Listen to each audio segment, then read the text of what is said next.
ngasi dike hujaraga lakadoriba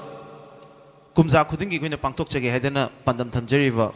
Manipur Conclave 2026 se honabage koi tangak te logjage sigidamakte koi sound camera adaga koi whole setup se technical setup mayam se check tona bage hamta jada logjage and after that koi will go on live adaga hojik phawbada Manipur ki sangnai raba prominent personality from different background mayam mai koi laga leibirabani chorong na mi hoi mapan hena leire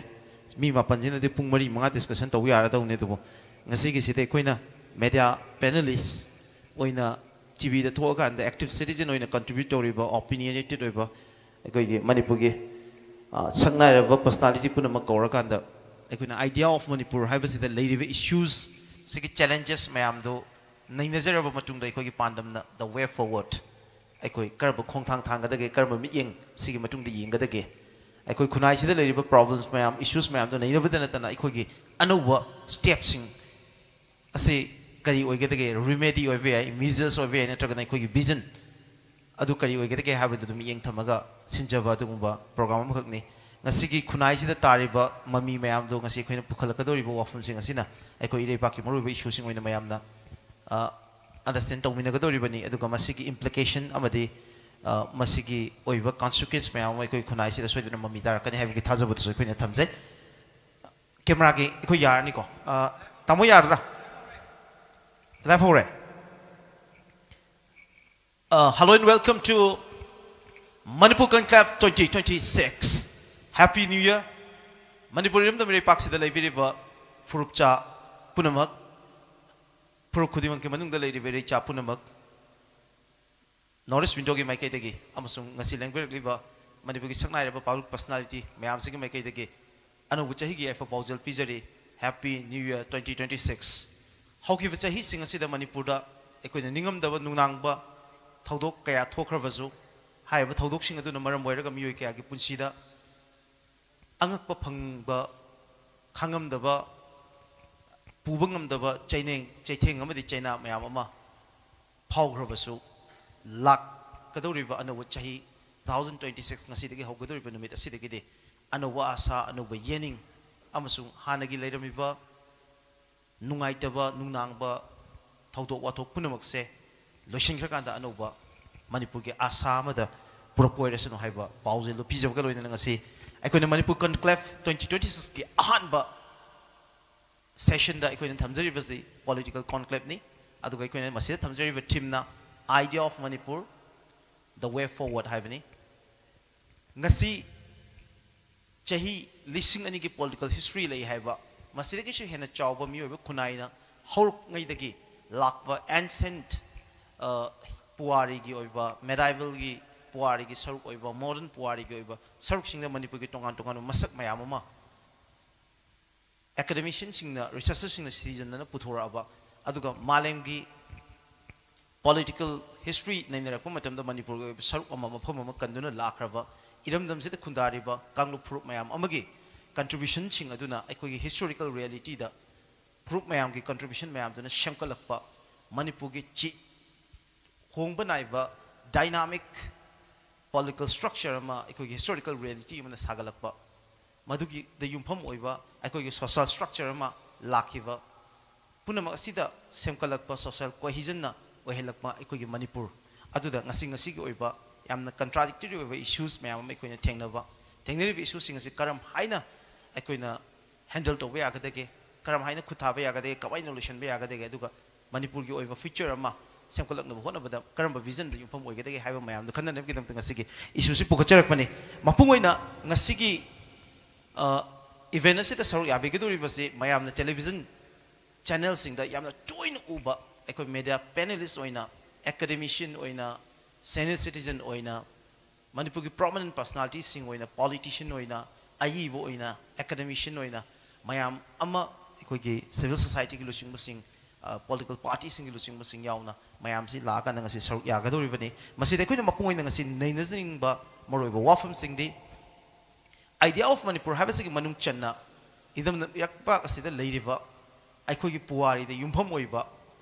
aikogi irei paki saktam amade irei paki apun gi saktam ngakmina na bagi damak koina logoda thodang sing maduda yumpham oiraga semkalakpa idea of Manipur na sagatpa Manipur nationalism ki wafam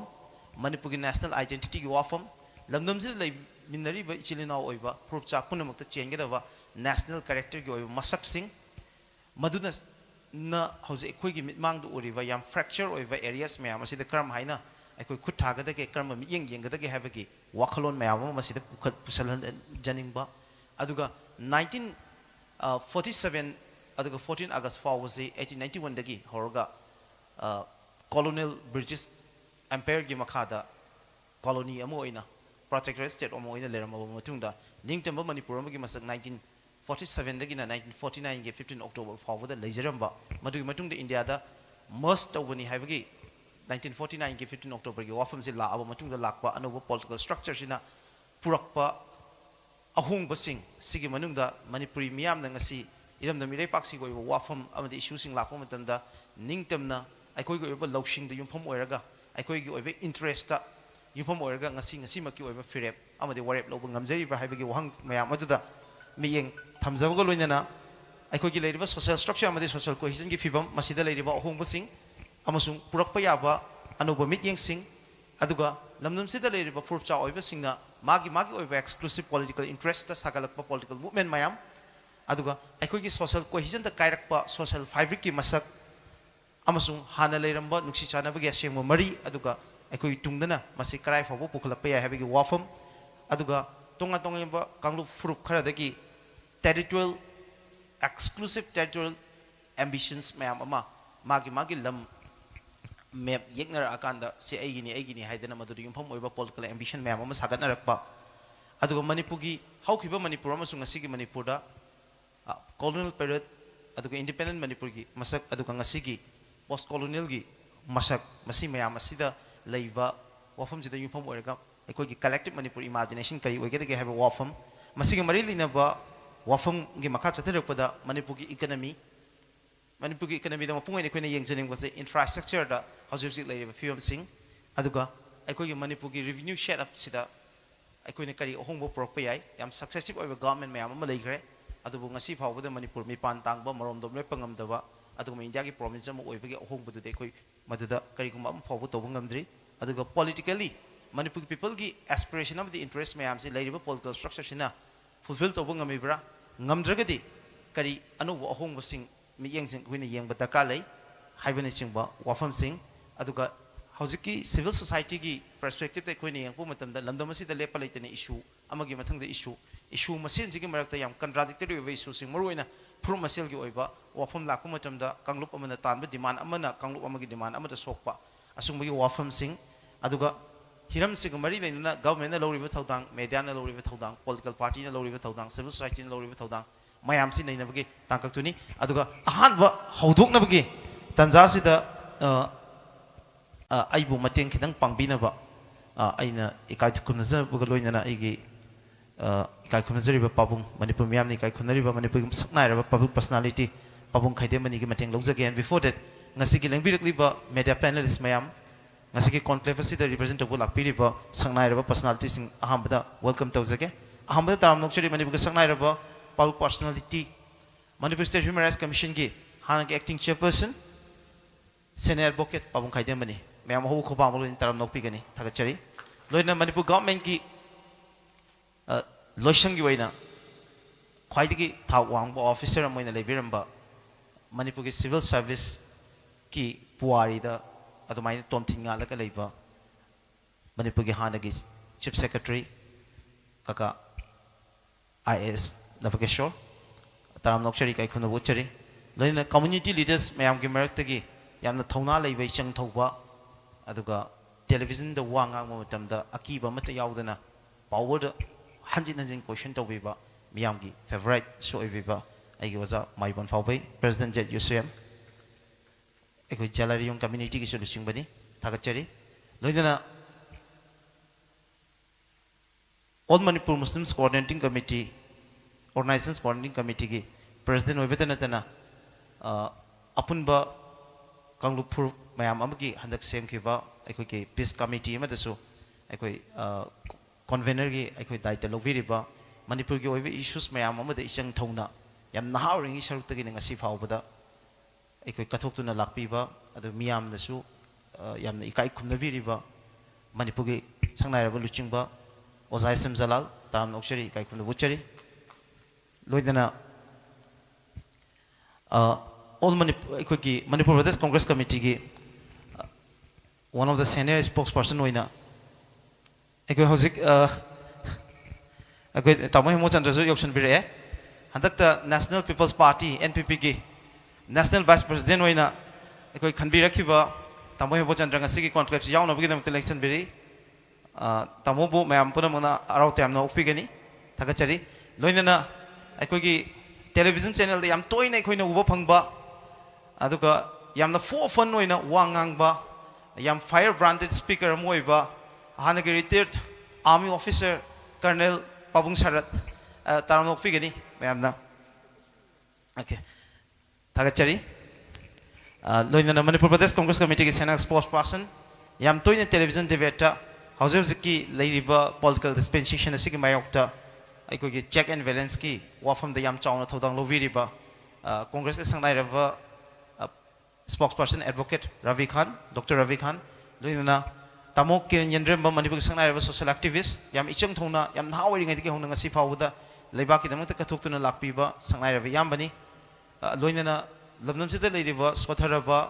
disability Singi the Makta Ichang Tona, Honabiba, Katopiba, Aduma Tangam Samakani, Tamobo, Taram Noxeri, Ikai come the Wuteri. Loinana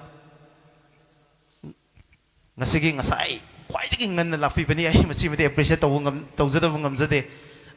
Manipuda, Chingtam, Gi, Marie Pagalana, Honabada, Mark the look with Tankanaku moment and the night of Yaroi, Masida Natana, Manipugi, over border reasons in the Manipugam Kaiga Marie, Wafam Sing, Adu Yumdang River Staching, Mukna Pugi Matang, Aduga, Mapam de the Lady Kanamatan Ubidra Kangvidra Miam Sing Aduna Hingiba Punshiwari Punamaka to Congo Libigal in the Chingdom, the Chepa Maria Masagana Bonabada, Punchiga Yambasaruka Tokana Lakpiva, Nasing a similar political Phil Amada, Hauzik Changak Pagi, Quinishum Uzabaduni, I can Hanadi civil society leader when the Queen Uzaramani, the Hozikti, Kidan or Changri, the idea Taram Nokseke, I could not Tongbum, Razendro, a Tamoboy, Mam Obukoma, Taram no Pigani, Takachari. Loinana Tasing namak yang jaba matam tadi yam humble oi ba yam polite oi ba adu yam noble oi na su tasing namak su oi ba ikoi na su uzaba tabu tabu mahaki wari sida kitang di tongan ba adu ga ikoi na hek angang oi ngai di kauna sum tar ga dum lakhar ba matam mamaki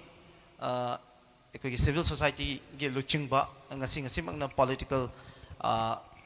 ikoi front amada yaura kanda politician amoina leibiriba miyam gi seva de leptana tawiriba ai yam tamokang nepal miyam taram lokpi gani loinana political activists social activists animaki maitung sig loinana miyam gi damakta yamna isang thona leina matam chupada miyam gi wafum thambiriba gi tamogi tazen renun social activists tamozu taram nokchari kai khun wuchari miyam ahu khuma magloin taram nokpi gani thagachari and ikoi hojik fawbada I am a panelist lakre, I don't know program say Hauservanina, I my opinions in Laknabon again before that. I had to hold dogs repeating him among the I say I know honor tozening but I rang Makshu, I carry Panjavani to Bunga City. I quite a level of Mikup of money. As Sukuma events that I am, but I go Zagazi Punbangam Zade do Nasing a sima Miam Mamang the Havatara in a Tokcheraga lecture. Lejava, Siki, Fivam si young Honor, but quite a chong Todang Lobirpa. I could get like Hadatarama, Misakam Karishu Kanga, Karishu Haitava Miyama, Sifogi stays at the Purna Honavada, Machamani Kalagaibo, Siki stays young Honavada, Sembirapa, Masidanata, I am no video notice window, I was a mumming power lamb the Vadegi, Nasiki stays if over the Manipumiam, quite a palm Nava, news media channel Moina, Mayam Ubirapa, Masiki growth, Punamaxiki Horopum, Punamaxibu Sembiriva. I could notice window TV stop Punamang, I could put Sembi, Vivo, Ozani, Haidana, I couldn't see Sukai Kunazariva, I goza, Ozabors and Rodingomba, Manipugasang Naira, Senate journalist, Hana Manipugo, leading print and electronic media, Kayaki editor in a walked over Vidamba, I could notice where window is chip editor in a Matam Sang, Leviramba, Nasimaksu, I couldn't Ozaki, Vision Amadimagi, Migi Makada, Magi Potaki Makada, I couldn't Honazariva, Punamaxi Ozatagini, Ozabutagachari, and Birapugidama. I Pabunda, Pabung, table couldn't equate a mic Tamzavani, do not hide mic sing a say, a table sing the Pampiri, a panelist singer, anytime seen a Yagani, aduga ahan basi aina ngasigi chathagadoriba conclave asi khare hena khanani na nungai na bagi khanagadoriba wafam singsigi oiba framework ama khaktang aigi kai khumna jeriba pabung daina no lukchabaga loina thambina ba ina request tawjabani hek pabung na wafam se thamba loibaga ikoi khanana bagi tangkchi ikoi lawna bhona jarake aduna ai pabung khaidemani da ahan ba ngasigi Manipur Conclave 2026 ki political session da ikoi na thamjariba idea of Manipur the way forward have a sigi nungi oiba wafam pabung thambigan. Thank you, Mr. Miraz. Anuga tabiri ba punama ngasi ke sigumba anu ba chahi changak pasida ena anu ba chahi ki paujel oina aikoi ke Manipur se apun ba saktam ngakpa mini mibo ottaba aduga ma sovereign state under the Constitution of India maning tamba state ama under the Constitution of India ena sovereign nam sungning tamahar kanda kanagumana lana khangani within the Constitution of India gi manungda mapung phaba maromdom lepa ngamba khunai ama oiba yaba adugumba ama semgat nabigi damakta aina mayam punamakta wish tawjari aduga loinana adugumba leipaki lusing masing politician sing thauna phana mi ama oina chap chana ileipak eramdam gi damakta kathokpa ngamba adugumki training ama phangba yaba adugumki mawong amada khoi punna sangchin minasi haiba maso aina wish tawjari now hojik la ibadi Manipur Conclave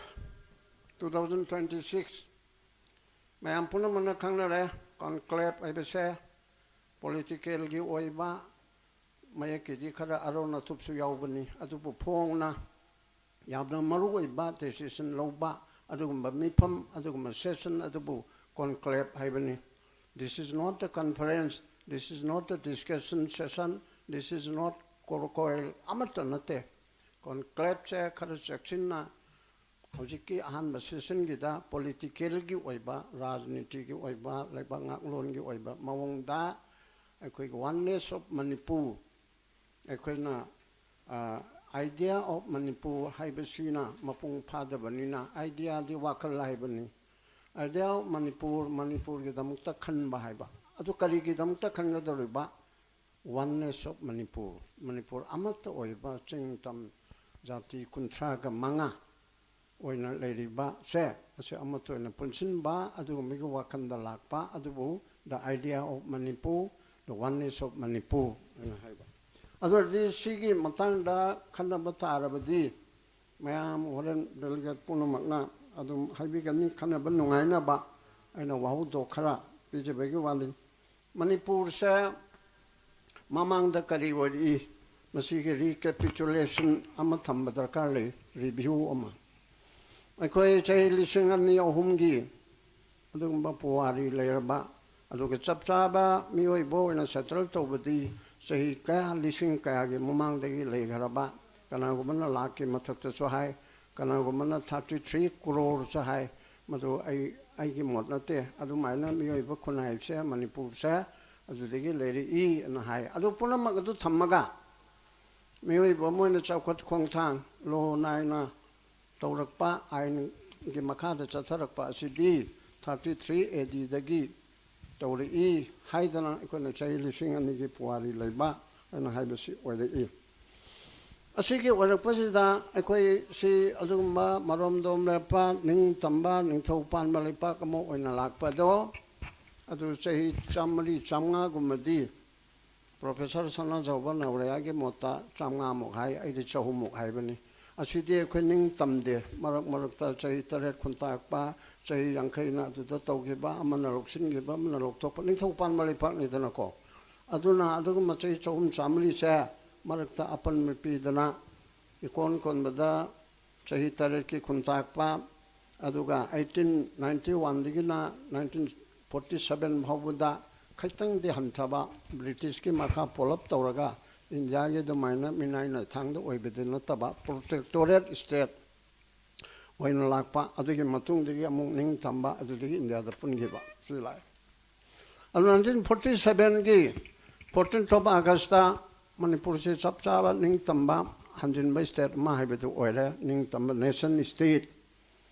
asi oidana la aba kanda ai koi constitution chala Manipur Constitution Act 1948 la election June July 1948 ke adu da tauraga adumba October tara nipan 1948 ta assembly sa parliament ni asi president na governor na sangaba inaugural speech pi ba dumaina koi gi ning thona board chandrana tauraga anuba constitution anuba chanapatha anuba assembly adu address taure adudagi sum lakpaduna samlap na hairabda 1949 tawbagi budi 49 ge mamangda Manipur gi ningthau panbanina miwai kaya na political system sida India da punning ba khotning ba de adum khara di waruyori 1940 38 39 adudagi de adum leire adum pu maduna miwai kharagi ne haina lawra kanda ai koi mamai thangda Manipur ke Maharaj Bodha Chandrabu Shillong da on request the Koba 15th of 1949 dan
taraftar yandabugi maramniko. Adayuti kuja hamtana adun government of India any sort of government asina koi bo hamtana yengana apa asina Mukandore, Marak Aduda, India, the Pulabatung Chay, Mapan Taraga, 1958. Chay Mapan, 49 years in Germany. Chay Mapan, 1958, the Armed Forces Special Force, Hanati, Assam and Manipur had me on the 72 deputy Pulabuki order. Adunaduma, Armed Forces Special Force, Masjid Tamjindana, Manipur. Mamangana Naga Society, I don't know where I'm doing things about another Torah, Ponandadi, Karamapong Ayatna, Manipuri, Liberation Movement, Talibasin, Chakainava, I am sitting in the report of Laya. Liberation for Sama, Laiba, Polai Pirate, named Tamba, Tali, Sikarino, Marisakana, Nakoinana, Marandi, Marisakana, Equida. Jadi balam cat lecet saya masih benar karena Manipur di Naharu Singna macam itu tiga orang ada masih 60 kan poor degi orang itu memang semua itu setiap hari lagi ada degi era itu orang 1964 65 di UNLF ada nama punga mana jadi RPF program prepare macam mana kerja degi ihong saya macam lah karena ekonomi tambah Pak Mungkoyani, Koybo, Nukoyna, Namdana, Ocenbani, Haibamu, Tonda, Chatadana, Hani, Bopoli, Sumana, Matan, Pachi, Padorego, Equity crisis, Equity conflict, Equity oneness, Asita Singer, Pacona, Matan, Masina, Hamigi, recapitulation, Equity nation, Haibato, Orokanda, Amu, second part, Anichaba Sauta. Laiba, Haugiba, 3rd of May 2023, Asidagi, Asichay Ohum Chanakadaba, Chay Animakai Helaba, Asibawada, Adumba, Hap, Tanadaba, Mong Amadagi, Mapandagi, Miway Manipur, Manundagi, Manipur, Togaiba, Pam, Ba, Miway Karaga, Lautuna Raga. So-called cookie gilamento hen bakara hectare, cookie punabagnate. Kuki lamento henma act of terrorism tauba adumba kangbu aduna taureraga adumba aranba lana thajab amada 3rd of May 2023 sida mamangda 27 March tagiba High Court ki order do scheduled tribe PU haiba nataba High Court ki order do scheduled tribe ki matangda report ani thagada baleba economic ka ethnography ga ethnographic report ka ani si thagada base masi 2013 lagi tharo haidana leigre bako adu 2019 su leigre masi thada base High Court na madugi kanosi dispose to hon biu habiti recommend to bagi report adu thabi yu haiba economic report ka adugi ethnography ga adugi report ado madu akhona suggest to bani akhoge Channel Tribe Demand Committee amasung tay da akhona prolong adum dabi tawdana demand tawdana laudana khongdana leiba dung haktana nungai roi adugi mathakta Government of India ki Tribal Affairs Minister na tharu u haidana chema nokhona pirabani na sigi matung in masi High Court ta tawraga che se Government of India na hairi sigi matung ina recommend to hon biu madugi writ petition cha aduda dispose to biu hairabu kanda yani haibu kanda thar kanda adugi tu biu hairu na ba adaida misunderstanding oidana Amit Shah ji ba wa hek yauna High Court na Scheduled Tribe Demand Pin bagi tawbani haidana lana sum chakidana adubu akhoi Naharu Singh kalisina Amit Shah gi matakta su kantemo ko lokona baina haina bane nungai ro tawrunu haina tawdre adudaide adom torega solidarity rally haidana 3rd of May sida tawre jam chamna naga yaurami kuki mayam tawre adigi meitei na su thotong ye lobalite meitei manakta su yaning da ba ichil na icha sing laloba leiribe sing yaning da ba kaya su yaubanina masigi yenaduna leiringai maraka sida solidarity rally akhoi against the High Court order haidana tawre adobu baro makai tarakpa doida naga sing loi na nagara somne protest sama tawru bane adra adubu baro makai ama adugi mamangda akoi kanoda Churchandpur da forest ki bit office mai thaba adagi kari kari mathang tauba adagi khulai paiba su da yaubam sung yaudaba adugumba mi masing budi leibani adu mayam si rally du da yauksilakpa aduga pung ani ge adwai du da kedore moina aran mawakal masagat leraga akhoi centenary ama leibedo akhoi gate ama kuki war memorial ka marilena ba adu megi gate ado mai thare haidana makhong adu tayar hum khak paibana tayar hum khak chak pado akhoi ui adudagi ISTB gi press mentor mayam sangbu ui madu direct tharak paduni ko ada kuki volunteer nongmai paiba military namana masi kana namai thabano an akhoi khangde khote haidana ISTB gi kangbo do haire adedi matena thabu rangani na moi masen tawre raga mitena thabani haidana sandoga thangnabada leiba kun mitegi tariba mayamse mai thaba hore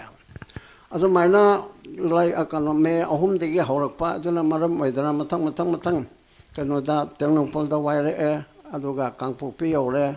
adu deidi maitegi yum phana na thaba khotpa rickshaw driver ma makok ta kaw khotpa khoi mam ugre ko kano yaring edu da internet yaring edu da adu maina tawbadagi di mai mam tharakpada maitegi tampak ta haitare asi pung taruka minitara ga adwai legi di lampel gi office da ina kupna khangi se kalino da koiti thiru banani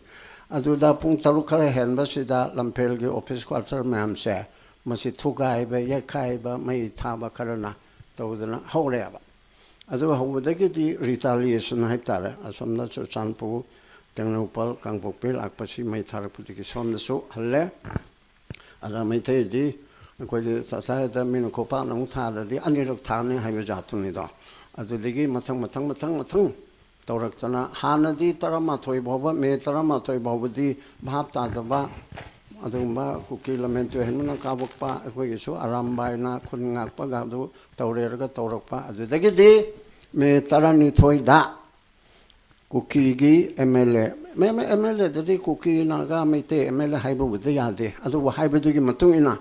kuki jo margi MLA tara aduga honorable minister oiba ani ruling party gi aduga moi tare saugat pa ohum amaga legislature tara sina manipur gi da ekhoi tinna ba yararoi separate administration ama piu haidana haire khoi gi church leader lebe yadre police IPS IAS kana gumam tara leitare haidana tawdagi di amu me tara manga duda home minister Amishada Moitarana memorandum mama pile adudana kharakalna haire impal je khoi ki kuki gi mehalpung oile khoi ge mongpham oile impal valley da khoi tribal am to leitre aduga chingdana maite amata leitre na khalalakna chingdadi naga suleri nidran ko hoi pabo aduna chamdelaga hoi kidang chamjanbiraga di yam nungai gani ai matamsi am phangdabani na ai ko panelist amada phangdori ji subna gimi ani omdang ni pabung kidang tension biraga di yes aina aduna lakpadagi di koi se achauba conflict ama haibedo ko ki maite ga originally khanabadi na taba aduma lan tawnabadi na taba situation duna tawrega proxy war amama tawdana government inda chi khala yaurap tawrabani kari noibu mana khamde ba khamdarabu di raskal amana akaiba thabak tawbada yengdana mi amana lerabu di afaba mi amana yeng lerabu di masu crime da participate tawbani common intention da yaubani conspiracy da yaubani abatement da yaubani haiba pot ama leibani na khamga da bharat sarkar na khamdaba manipur sarkar di tawbangam jabana tredo adugo megi pot ama leibedu da hairiba akoigi mukna ba haitare conflict aibisila aduna maramoidana akoigi manipur gi idea manipur apumage wakan khansi haina haibisida si hairi isi karigino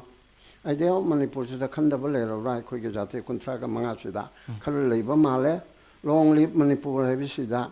mete pangal natana hana ko ki khalsu yawrami tado khalsu yawrami adu natana atei di long live manipur se haining da bugumba ko ye chil nong sing markta leibedo na tawi adu rabudi hoji ki present need ase lam chu lo chal ka dora lo chal un lab so honari asida ꯑꯩꯈꯣꯏ ꯑꯃꯠꯇꯒꯤ ꯑꯣꯏꯕ ꯑꯥꯏꯗꯤꯌꯥꯁꯦ ꯃꯁꯦ ꯑꯩꯈꯣꯏ ꯄꯤꯃꯤꯟꯅꯅꯕ ꯑꯗꯨꯒꯨꯝꯕ oneness ꯑꯗꯨ ꯄꯤꯃꯤꯟꯅꯅꯕ ꯑꯁꯤꯒꯨꯝꯕ ꯑꯍꯥꯟꯕ political ꯀꯟꯀ꯭ꯂꯦꯕ ꯑꯁꯦ ꯇꯉꯥꯏ ꯐꯗꯅ Okay, okay, Pabung, thank you very much. Thank you. Yam nungai je. Ai mathang si oza mai bunda laksake. Oza na mic pawi gani. Hojik Pabung na aikoi ki yam phajana aikoi chronology ama aikoi ki mahandak thoi events ki even Manipur ki puari yauna thama kan modern Manipur ke am saruk yaura kan da India ka Manipur ka leinaba sigi political ki relations ida leiba issues me ama ka aduga contestation me ama si me am si dum puthogre si mathang si da oza da ina lakchaning bazina hojik Pabung na aroi ba haige baze ai gi oiba paukhum ju leije adubo aina oza da ki tajaning baze idea of Manipur have is the Manipur kaibe yaroi Manipur kan gadabani Manipur ga punba ki saktam gi damakta khoi lep kadobani have is the Manipur da leiriba hingminari ba proof cha punama ki oiba commitment aduga sigi determination si pulap ki oina leite have ki wapom mong hairi oja jalariung furuk ki luchingba amu oibida na Manipur ki issue punamakta yam manjing thana luchingba moni saru yariba misakni oja masigi wapom sida kari have ninge aduga oja gi meeting da idea of Manipur have is kamai define the way oza gi meeting da Manipur have is kamai ui please ngasi yam nungai koi gi North East TV na Sinjaba Manipur Conclave 2026 asida koi gi yam na maru oiba chahi anauba lakpa ahanba numit asida Manipur da anauba idea share tonaba aduga anauba wakhalon yam punamakta pinabagi damakta sinbiriba asi North East Wingdoibu ihan hamada yama thagase masi koina sum yengmi yabadi akhoi Manipur haiba asi akhoi Manipur state Manipur government of India da punjingai da duga pre independent da leiramba akhoi jati punna leiminariba akhoi hojipau sum leiminari masi marakta akhoi sum yengmi yabasi akhoi punamak asi leiminariba Manipur gi citizen oina leibiriba akhoi jati tuan bo oijaragasu Manipur ni haina khanjaba mai thamoi da phaujaba Manipur gi da pokjaba Manipur da haurakpa hauminnarakpa punamak asi eigi wakhalondadi ngasi anauba sahina lakpa sida ina thamduningbadi masi koi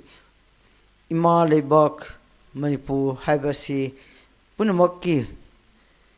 community da faungani khalli masi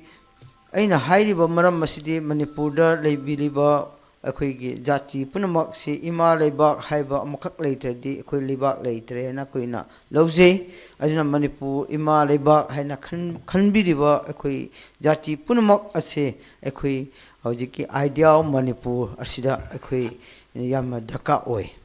akhoi punna khalminaba punna leiminaba nungsi chanaba unity integrity leiba haibse akhoi yam dhaka oi masigumba thamlaknaba hotnaba matam sida akhoi hojik kai dhaka oi yamma mamangi haidasu hojik akhoi phong sariba akhoi marakta difference opinion lakpa leiminariba hingminariba sahi lising kya hingminariba akhoi community marak asida akhoi difference opinions leibagumna akhoi unariba thamoi da faunariba punamak asi manghanba masangi masi manghanba sangbasida kai daka oige haba matam sida ngasigi daide thamjaningbadi akhoi hojik leiriba akhoi gi social leaders sing haita social workers sing ajuka politicians ding leaders sing ajati tuan ba nagara leiriba kuki da leiriba akhoi meitei da leiriba meitei panganda leiriba leader miyam social worker miyam ajuka miyam mari baki nungsijaba miyam da aina thamjaningba point di akhoi hojikti isha gi apamba da wa ngangbasina chumaroyen khali yama luraba tangkak lakpa Manipur sida isha gi wakhalongi aigi apambagi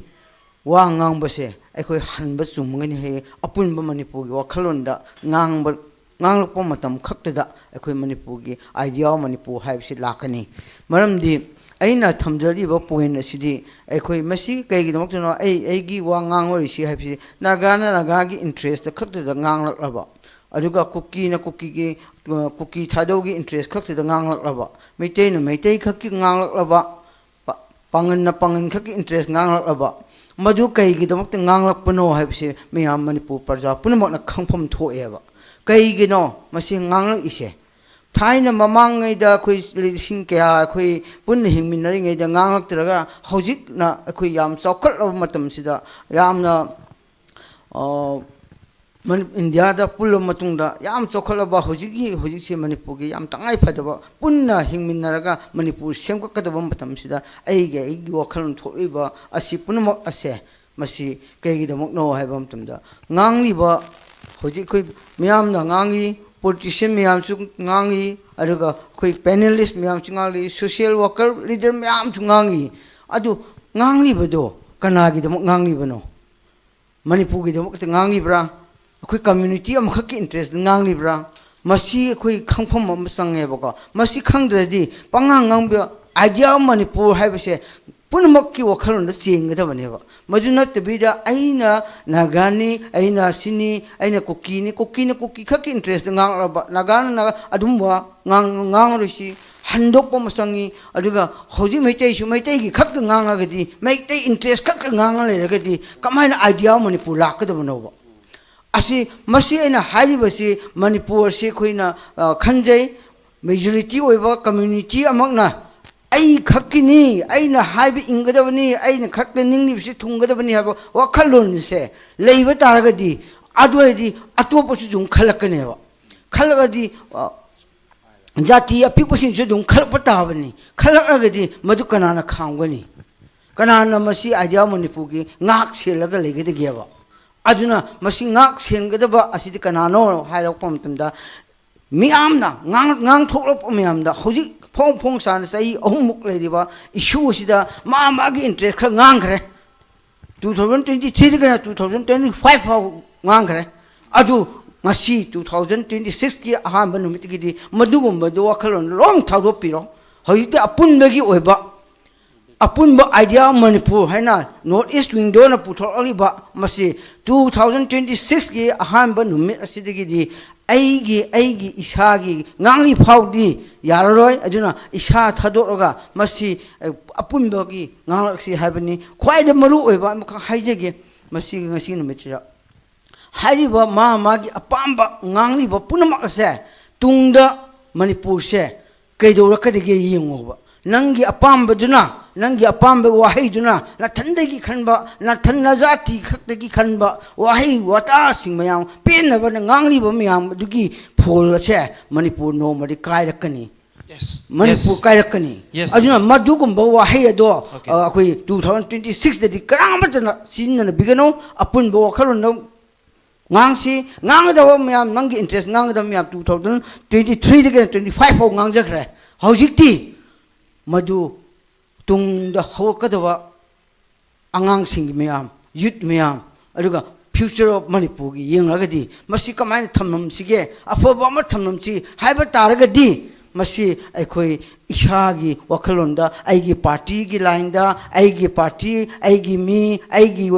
community aigi sagai haibado maduromda ngangli phawdi kokki gi ngangli do topiro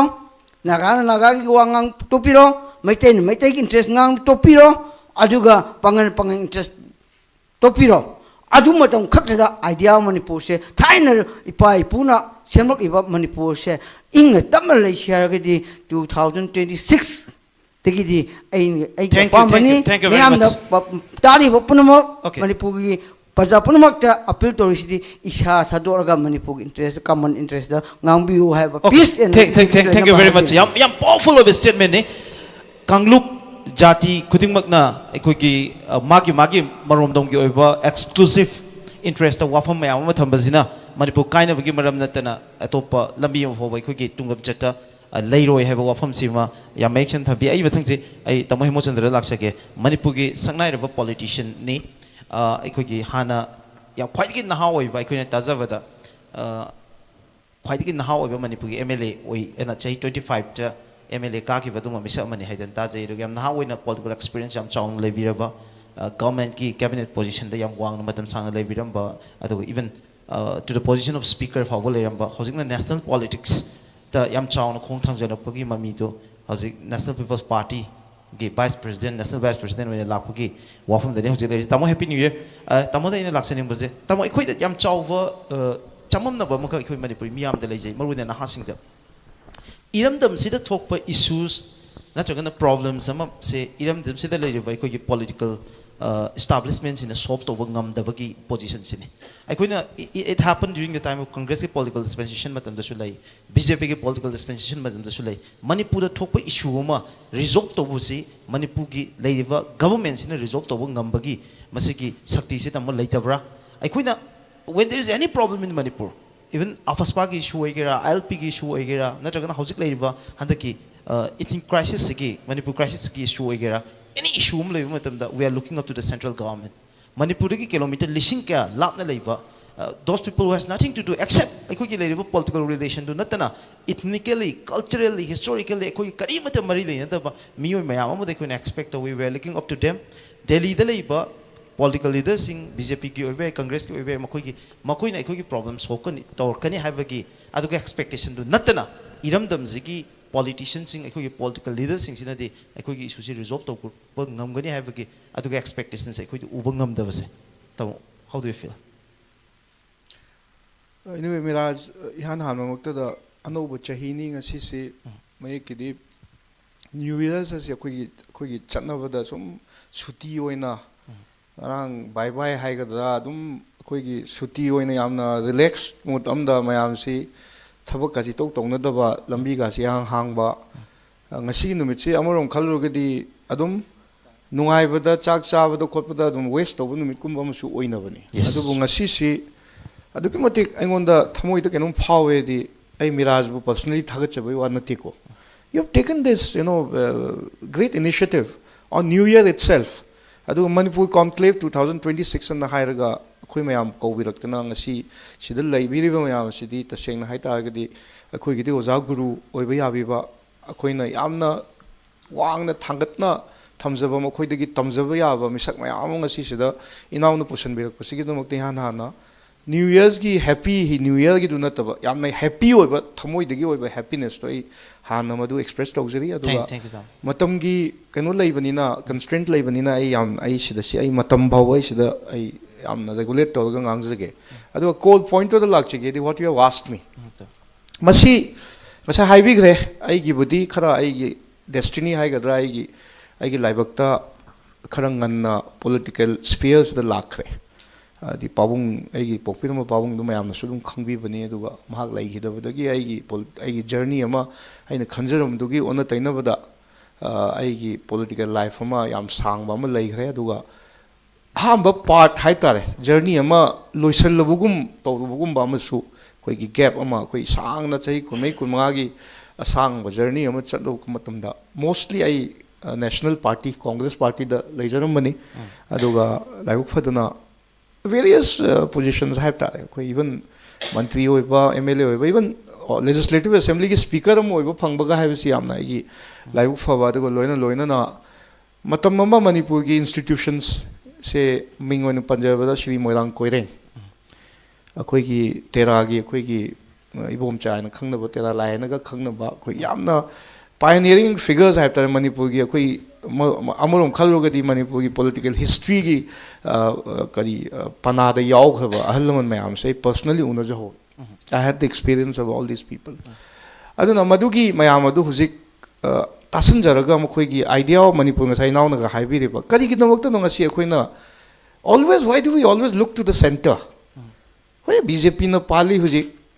matomama chahi humra haida si chahi yankai mo phumu congress nu palami koi congress ki dispensation de lairami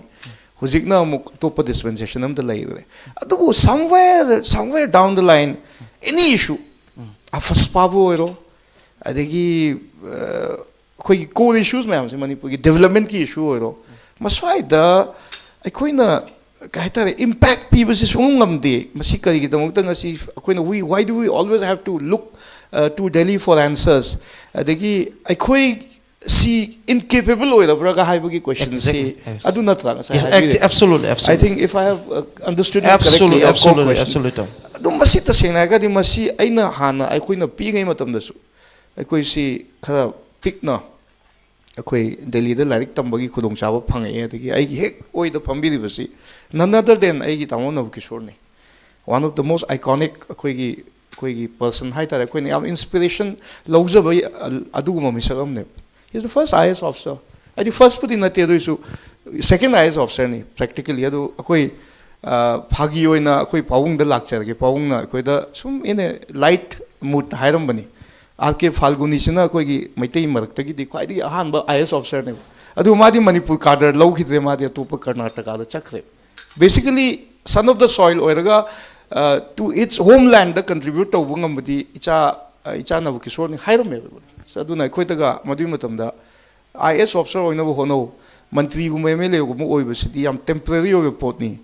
ꯑꯩꯈꯣꯏꯒꯤ ꯆꯍꯤ 5ꯒꯤ ꯀꯩꯅꯣ ꯀꯩ ꯍꯥꯏꯇꯥꯔꯦ temporary phase ꯑꯃꯅꯤ ꯑꯗꯨꯅ IAS officer ꯑꯣꯏꯕ IPS ꯑꯣꯐꯤꯁर ꯑꯣꯏꯕ ꯏꯟꯗꯤꯌꯥꯒꯤ ꯗꯦꯃꯣꯀ꯭ꯔꯦꯇꯤꯛ ꯏꯟꯁꯇꯤꯇ꯭ꯌꯨꯁꯟꯁꯤꯗ ꯃꯁꯤ ꯑꯆꯧꯕ ꯂꯣꯜ ꯑꯃ ꯂꯩꯕꯁꯦ ꯃꯁꯤ ꯑꯩꯈꯣꯏꯒꯤ ꯀꯝꯃ꯭ꯌꯨꯅꯤꯇꯤꯁꯤꯗ ꯃꯩꯇꯩꯁꯤꯗ ꯃꯔꯨꯑꯣꯏꯅ ꯃꯁꯤ ꯌꯥꯝ ꯋꯥꯠꯂꯦ ꯑꯩꯈꯣꯏ ꯁꯦꯗꯨꯜ ꯇ꯭ꯔꯥꯏꯕꯁꯤ ꯑꯣꯏꯍꯧꯗ꯭ꯔꯦꯒ ꯍꯥꯏꯕꯁꯤ ꯄꯤꯛꯏꯉꯩꯗ ꯍꯥꯏꯕꯤꯔꯝꯃꯤꯀꯣ ꯑꯗꯨ ꯃꯁꯤ ꯍꯧꯖꯤꯛꯀꯤ ꯃꯇꯝꯁꯤꯗ ꯌꯥꯝꯅ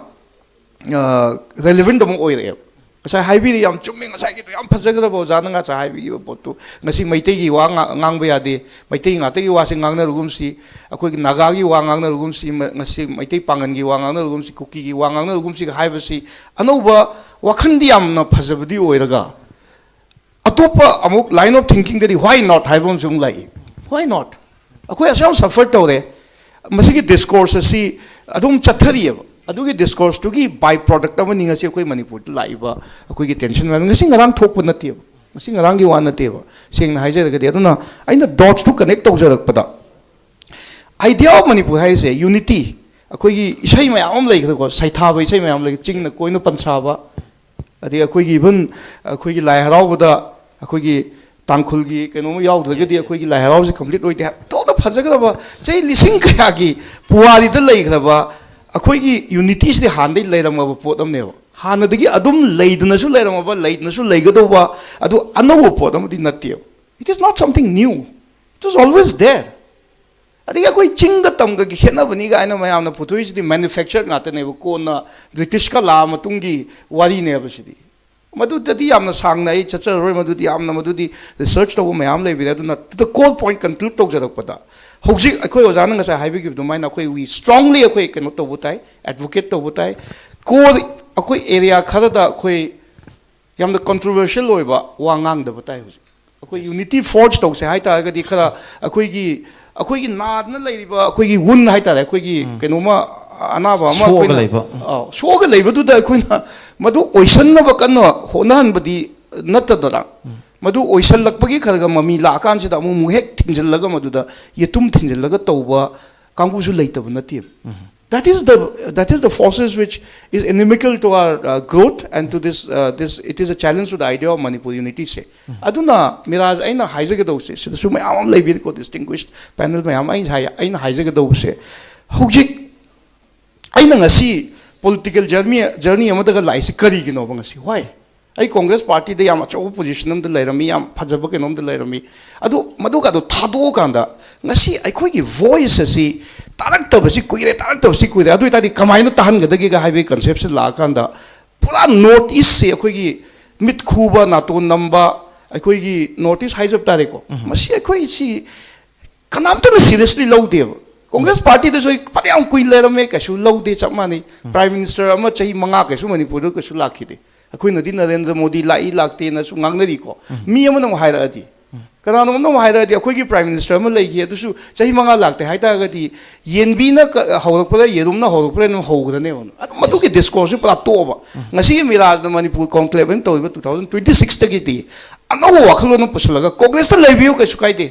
बीजेपी दसु दुम लइबियो अदगी अतोप political ngasi politically ngangna buni ko si political conclave oina haina buni na politically ai view dum pizage ba garim ta kaide it's all right political magi platform loina leibiu leigustu leiga do buni magi panthung pham du yona na bogi tamta akoi gi gari ama tongba ta bani aina tongiba gari sina notice one ko gari am da tonge adubu akoi gi common values common core issues di chapmani unity du neba aduna kari gumba delhi da ꯑꯩꯈꯣꯏꯒꯤ ꯋꯥꯈꯜ ꯑꯩꯈꯣꯏꯅ ꯄꯥꯝꯃꯤꯕ ꯄꯣꯠ ꯃꯌꯥꯝꯁꯦ ꯇꯁꯦꯡꯅ ꯍꯥꯏꯇꯥꯔꯒꯗꯤ ꯇꯥꯟꯅꯁꯦ ꯍꯥꯏꯇꯥꯔꯒꯗꯤ ꯑꯩꯈꯣꯏ ꯌꯨꯅꯤꯇꯤ ꯑꯃ ꯉꯁꯤ ꯌꯥꯝ ꯅꯨꯡꯁꯤꯕ ꯑꯩꯅ ꯊꯥꯖꯕꯤꯔꯝꯒꯅꯤ ꯑꯩꯅ ꯃꯤꯔꯥꯖꯗ ꯏꯍꯥꯟ ꯍꯥꯟꯕ ꯑꯩꯒꯤ ꯑꯅꯧꯕ ꯖꯔꯅꯤꯁꯤ ꯅꯣꯔꯠ ꯏꯁꯀꯤ ꯀꯩꯅꯣꯁꯤ ꯂꯥꯛꯄ ꯃꯇꯝꯗ ꯑꯩꯅ ꯄꯥꯔꯇꯤ ꯑꯅꯧꯕ ꯑꯃ ꯌꯥꯎꯔꯒ ꯂꯥꯛꯆꯕ ꯃꯇꯝꯗ ꯃꯤꯔꯥꯖ ꯁꯤ ꯋꯥꯔꯨꯕꯤꯅꯨꯅ ꯌꯥꯝꯕ ꯑꯃ ꯑꯣꯏꯅ ꯍꯥꯏꯖꯕꯅꯤ ꯑꯩꯅ ꯃꯤꯔꯥꯖꯒꯤ ꯀꯩꯅꯣꯁꯤ ꯄ꯭ꯂꯦꯠꯐꯣꯝꯁꯤꯗ ꯏꯍꯥꯟ ꯍꯥꯟꯅ ꯑꯩꯒꯤ ꯏꯟꯇꯔꯚ꯭ꯌꯨꯁꯤ ꯄꯤꯌꯦꯕ ꯃꯤꯔꯥꯖꯗꯒꯤꯁꯨ ꯍꯦꯟꯅ ꯆꯥꯎꯕ ꯄ꯭ꯂꯦꯠꯐꯣꯝ ꯂꯩꯇꯕ ꯅꯠꯇꯦ ꯑꯗꯨꯕꯨ ꯑꯩꯅ ꯃꯤꯔꯥꯖꯒꯤ ꯄ꯭ꯂꯦꯠꯐꯣꯝꯁꯤꯗ ꯀꯔꯤꯒꯤꯗꯃꯛꯇ ꯏꯟꯇꯔꯚ꯭ꯌꯨ ꯄꯤꯅꯤꯡꯉꯤꯅ ꯍꯥꯏꯕꯁꯨ ꯅꯍꯥꯛꯀꯤ ꯄ꯭ꯂꯦꯠꯐꯣꯝꯁꯤꯒꯤ ꯃꯃꯤꯡꯁꯦ ꯅꯣꯔꯠ ꯏꯁꯀꯤ ꯀꯩꯅꯣ ꯑꯣꯏꯌꯦꯕ ꯅꯣꯔꯠ ꯏꯁꯀꯤ ꯑꯣꯏꯕ ꯇꯣꯉꯥꯟꯕ ꯅꯣꯔꯠ ꯏꯁꯀꯤ ꯅꯉꯣꯟꯗ ꯂꯩꯖꯔꯤꯕ ꯚꯤꯖꯟ ꯑꯃꯒꯤ ꯃꯗꯨꯒꯤ ꯄ꯭ꯂꯦꯠꯐꯣꯝ ꯑꯃ ꯑꯣꯏꯌꯦꯕ ꯑꯗꯨꯅ ꯃꯁꯤꯒꯤ ꯚ꯭ꯌꯨꯁꯦ ꯑꯩꯈꯣꯏꯅ ꯄꯨꯟꯁꯤꯜꯂꯛꯄ ꯃꯇꯝꯗ ꯀꯃꯥꯏꯅ ꯇꯧꯒꯗꯒꯦꯕꯨ ꯗꯦꯜꯂꯤꯅ ꯇꯥꯒꯅꯦꯕ ꯑꯗꯨꯒ ꯇꯁꯦꯡꯅ ꯍꯥꯏꯇꯥꯔꯒꯗꯤ ꯑꯩꯈꯣꯏꯅ ꯁꯣꯟꯕꯒꯤꯅꯤ ꯑꯩꯈꯣꯏꯒꯤ ꯌꯨꯅꯤꯇꯤ ꯂꯩꯇꯕꯒꯤꯅꯤ ꯑꯩꯈꯣꯏꯅ ꯀꯔꯤꯒꯨꯝꯕ ꯑꯩꯈꯣꯏꯅ ꯄꯨꯟꯁꯤꯜꯂꯒ ꯋꯥꯁꯤ ꯉꯥꯡꯅꯅꯕ ꯍꯣꯠꯅꯕ ꯑꯩꯈꯣꯏꯅ ꯐꯖꯅ ꯑꯥꯗ ꯇꯥꯍꯟꯕ ꯉꯝꯗꯕꯒꯤ ꯄ꯭ꯔꯣꯕ꯭ꯂꯦꯝ ꯑꯃꯅꯦꯕ ꯇꯁꯦꯡꯅ ꯍꯥꯏꯇꯥꯔꯗꯤ ꯃꯗꯨ ꯇꯥꯕ ꯅꯨꯃꯤꯠꯇꯕ ꯑꯃꯨꯛꯇ ꯁꯦ ꯑꯦꯛꯖꯥꯝꯄꯜꯁꯤꯃ ꯍꯥꯏꯔ ꯂꯣꯏꯁꯤꯟꯖꯒꯦꯅꯦ ꯕꯤꯍꯥꯔꯗ ꯆꯤꯔꯥꯛ ꯄꯥꯁꯋꯥꯟ ꯀꯧꯕ ꯃꯥꯒꯤ ꯄꯥꯔꯇꯤ ꯑꯃ ꯂꯩꯌꯦꯕ ꯆꯤꯔꯥꯛ ꯄꯥꯁꯋꯥꯟꯒꯤ ꯄꯥꯔꯇꯤꯁꯤ MP 5 ꯈꯛꯇꯪ ꯀꯥꯏ MP 3-4ꯗꯤ ꯍꯦꯟꯗꯦ ꯑꯗꯨꯕꯨ ꯃꯈꯣꯏꯒꯤ it matters ꯀꯩꯒꯨꯝꯕ ꯗꯦꯃꯣꯀ꯭ꯔꯦꯁꯤꯗꯗꯤ numbers matter ꯗꯦꯃꯣꯀ꯭ꯔꯦꯁꯤꯗꯗꯤ ꯑꯩꯈꯣꯏꯒꯤ ꯚꯣꯏꯁ ꯑꯁꯦ ꯌꯥꯝ ꯐꯣꯔꯁꯐꯨꯜꯂꯤ ꯗꯦꯜꯂꯤꯗ ꯇꯥꯍꯟꯕꯒꯤ ꯃꯗꯨꯒꯤ ꯀꯦꯄꯦꯕꯤꯂꯤꯇꯤ ꯂꯩꯔꯛꯑꯀꯥꯟꯗ ꯃꯤꯅ ꯇꯥꯒꯅꯦꯕ ꯑꯗꯨ ꯉꯁꯤꯁꯦ ꯇꯁꯦꯡꯅ ꯍꯥꯏꯇꯥꯔꯒꯗꯤ ꯃꯤꯔꯥꯖ in 2026 ꯃꯤꯉꯣꯟꯗ ꯕ꯭ꯂꯦꯝ ꯇꯧꯒꯨꯝꯁꯤꯀꯣ ꯃꯤꯉꯣꯟꯗ ꯕ꯭ꯂꯦꯝ ꯇꯧꯒꯨꯝꯁꯤ ꯗꯦꯜꯂꯤꯅ ꯑꯩꯈꯣꯏꯗ ꯀꯔꯤ ꯄꯤꯔꯛꯏ ꯀꯔꯤ ꯄꯤꯔꯛꯇꯦ ꯑꯩꯈꯣꯏꯅ ꯑꯩꯈꯣꯏꯁꯦ ꯃꯈꯣꯏꯅ ꯊꯧꯑꯣꯏꯗꯦ ꯍꯥꯏꯅ ꯑꯗꯣꯝꯗ ꯆꯠꯇꯕ ꯑꯩꯈꯣꯏꯅ ꯀꯔꯤ ꯇꯧꯕ ꯉꯝꯕꯒꯦ ꯗꯦꯜꯂꯤꯒꯤꯗꯃꯛꯇ ꯗꯦꯜꯂꯤꯒꯤ ꯊꯣꯡꯗ ꯑꯩꯈꯣꯏꯅ ꯅꯤꯛꯄ ꯉꯝꯃꯕ꯭ꯔꯥ ꯀꯔꯝꯕ ꯃꯇꯝꯗ ꯅꯤꯛꯄ ꯉꯝꯒꯗꯒꯦ ꯍꯥꯏ ꯇꯥꯔꯀꯥꯟꯗ ꯑꯩꯈꯣꯏ ꯑꯃꯠꯇ ꯑꯣꯏꯔꯀꯥꯟꯗ ꯅꯤꯛꯄ ꯉꯝꯒꯅꯦꯕ ꯑꯩꯈꯣꯏ ꯑꯃꯠꯇ ꯑꯣꯏꯕꯁꯦ ꯑꯩꯒꯤ ꯋꯥꯈꯜꯗꯗꯤ ꯑꯩꯈꯣꯏ maswai da kitang thabak tawam darkar len okay tamo thank you very much yam phajana tamo thambi ai matang si ai koi tamo boida muk laksage ai tamo da laksaning baji ngasai ai kai tamo mo chandra na su thambi kre adu ko jamai bon na su yamar ba wafam sing adu ko pabung khadimani su thambi ra kanda question nama khak thuk leise yam toina thokpa question ne masi question se ai khoi gi manipur gi imagination ama da maruina tampakta lebe miyo ayambana fawbaje Manipur ki sigi 22,000 ki square kilometers ai khoi ki ni kana ai khoi loina makta de fill tawra kanda but ai khoi ki border region tu da ai khoi ki ngamkhai paring de kari thoi ngamkhai paring tu da leiriba miyam na karamba punchi ma hingi aduga ngamkhai ki saruk sing du kanna bo hotna ba da moina kari thawdang lori ga ba jede ai khoi yam kanna tu de khangjan da Juko Valley ai khoi ki ne di Imphal da de lawba but Juko Valley da leiriba situation tu de khoi na udaba tungjoi singchang se khoi ki ne de lawba aduga mafam da leiriba situation da de khoi na understand tawdaba Imphal da Manipur ki saktam kaibe arwaina rally chatlaga aikugi Manipur ki saktam kanbang ngamgadra haidana chingi miyam na tattana lawba kholaw ma khakne tamo kai mot pibining ai jaw Manipur ki amroi ba wafam am oide ai ahan bada ai notice window ki ai koigi staff sing adu ngasi ki sahi hoba numit sida ko yamna maroi ba topic ama koi khanadaba yadaba apunma Manipur ma saganaba lairiba phur khudingmak matau kramna koi 2026 sidagi koi punna chamina kadage haibagi wakalonda ngasi sahi hobun mi sida puthopi basi koi Manipur miyang loina yamna laibak phabani anai thamjage aduga sahi hobusigi ai yangbirba bior khudingmak Soi target pa ai pongdok chari